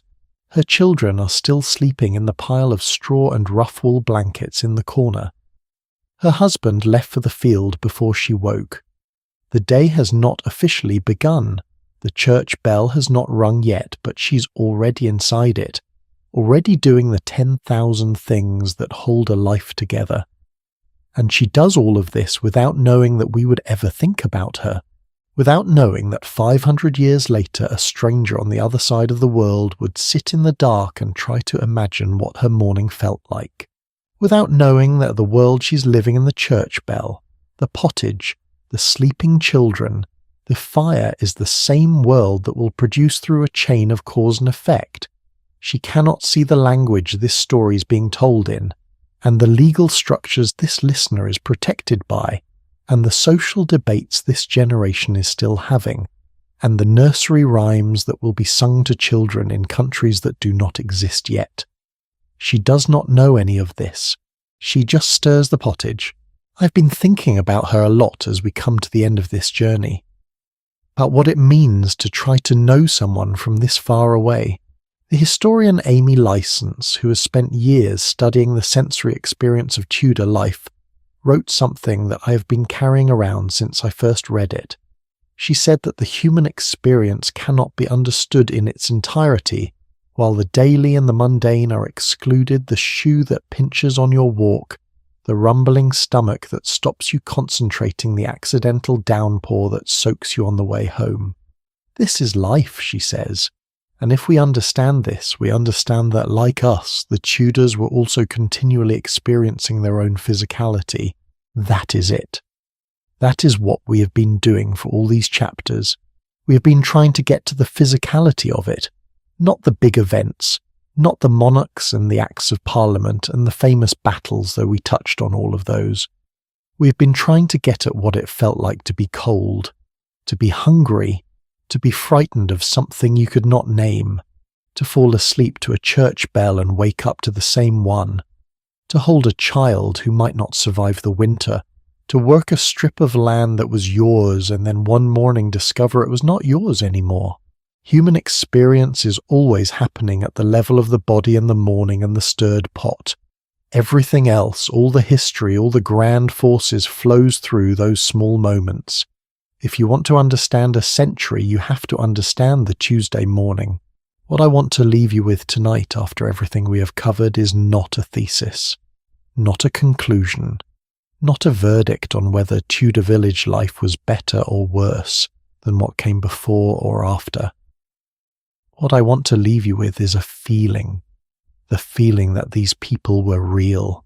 They're not quaint, they're not primitive, they're not simpler than us or more innocent than us or more brutal than us. They were complex, fully formed human beings living in the full weight of their specific moment, trying to make sense of a world that was changing faster than anyone could follow, trying to hold on to the things that mattered to them, trying to protect the people they loved. They were afraid of things we're not afraid of and unafraid of things that terrify us. They had beliefs we find absurd, and they would find our beliefs equally baffling. They made choices that seem obviously wrong with 400 years of hindsight, and they made other choices that we're still trying to live up to. They were in the fullest possible sense of the word human, and that is not a small thing. That is the whole thing. That is the reason history matters at all, not as a collection of facts to memorize, not as a parade of famous names and dates, but as an encounter with people who were trying to live and who managed it despite everything and who left something behind for us to find. Think about what this village managed to survive. Religious upheaval so complete that the faith of a lifetime could be made illegal and then restored and then made illegal again, all within the lifespan of a single person who just wanted to go to church and pray for their dead parents. Economic disruption so severe that the land their grandparents had farmed was taken from them and converted to sheep pasture, and the commons they had grazed their animals on since before memory were fenced and privatised, and they were told the new arrangement was efficient and therefore good. Disease that could kill you in 24 hours without warning from a cause nobody understood and no treatment could address. A legal system that told women they did not legally exist, while relying entirely on their labour to hold the fabric of daily life together. A government that responded to poverty by whipping the poor, and cutting off their ears while simultaneously knowing in its better moments that the poverty was structural and not chosen. The Tudor village survived all of that, not without cost, not without loss, not without injustice that went unaddressed, and grief that went uncomforted, but it survived. And in surviving it passed something forward.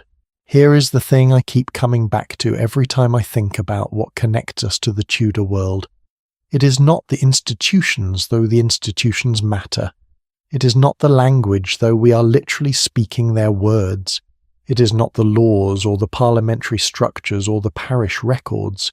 It is the continuity of ordinary life, the Tuesday morning, the fire that needs to be started, the children who need to be fed, the neighbour whose fence has come down into your garden and needs to be addressed before it becomes a feud, the harvest that might fail, the child who is sick, the question of who you are and what you owe and what you are owed. These are not Tudor problems. These are human problems. They were Tudor problems because Tudor people were human. They are our problems because we are human. The chain from that woman stirring her pottage before dawn to the person listening to this right now in whatever corner of the world you're in whatever hour it happens to be, that chain is unbroken. Every person in between was doing more or less the same thing she was doing, trying to keep the fire going, trying to feed the people who depended on them, trying to make something that would outlast them. She did not know she was making the modern world. We do not know what we are making either, but we are making something, whether we choose to or not. I think the Tudor village at its most honest and its most stripped of romance teaches us something we keep having to relearn in every generation. That dignity is not contingent on comfort, that a life can be full even when it is hard. That community is not just pleasant but necessary in the way that oxygen is necessary, and that we feel its absence in our bones whether or not we can name what is missing. That the questions that matter most do not get easier with time. The question of who deserves help and who should provide it. The question of whether the land, or whatever its modern equivalent is, belongs to the community that depends on it, or to whoever can extract the most value from it. The question of how a society holds together when the old structures that held it are dismantled faster than new ones can replace them. The Tudors did not answer those questions. We have not answered them either. They're still in the room with us. What we can do, what the Tudor village modelled imperfectly and often painfully, is keep showing up, keep stirring the pot, keep tending the fire, keep being as much as possible the kind of neighbour you would want in the dark winter of your own life. Keep building things that outlast you. We have covered an enormous amount of ground in these chapters. We started before sunrise with a church bell ringing in the dark. We walked through smoke and mud and midsummer bonfires and open fields and courtrooms and sick rooms and witch trials and harvest festivals and the roads where the dispossessed wandered and the study where Shakespeare was shaping the English language into something new. And now we have arrived, as journeys through history always arrive, back at the present, which is exactly where we were all along. The Tudor village is not the past. It is the foundation of the floor you are standing on. Every time you use a word Shakespeare coined, every time you present a document that derives its authority from a parish register, every time you argue about what a government owes its poorest citizens, you are in dialogue with that village. You're answering or refusing to answer, or complicating the questions that a specific community of specific people on a specific patch of English earth first had to wrestle with. That woman with her pottage and her sleeping children is not a historical curiosity. She is your ancestor. In the deepest sense, not necessarily biologically, but culturally, legally, linguistically, structurally. The world she was building became the world you were born into. And the world you're building right now, the choices you make, the communities you sustain or abandon, the care you extend or withhold, is becoming the world that someone 400 years from now will try to understand, will try to imagine, will try to feel their way back toward the way we have been trying to feel our way back toward her. What will they find? I want to say something to you before we close. This story took a long time. 12 chapters through a world that was hard and beautiful and frequently unjust and occasionally transcendent. If you stayed with it, if you sat with the smoke and the mud and the church bells and all of it, then you did something that I think is genuinely valuable in a world that constantly rushes past the details. You slowed down, you paid attention, you let the past be real instead of just useful. That matters. The Tudors in their best moments would have understood what that means. They were people who paid attention because they had to, because the consequences of not paying attention were immediate and physical and could not be scrolled past. The quality of your attention to the fire meant whether you woke up cold or warm. The quality of your attention to the harvest meant whether you ate in winter. We pay attention differently now, but the basic act, the decision to actually look, to actually try to understand, to refuse to let things collapse into caricature that is the same act across all the centuries, it is, I think, one of the things that makes us most human.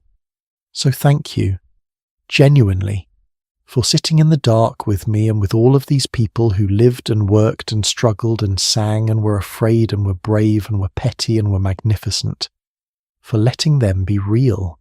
If this story moved you, if you found yourself thinking about the woman with the pottage, or Robert Kett tearing down his own fences, or the village gathered around a midsummer bonfire, or Margaret Shields returning to York one more time despite everything, then please share it with someone who might feel the same way.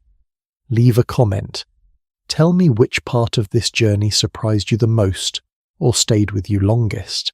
Because that conversation, the one where we talk to each other about what we found in the past and what it means for how we live, now that conversation is part of what makes stories like this worth telling, and there are so many more stories. History is inexhaustible.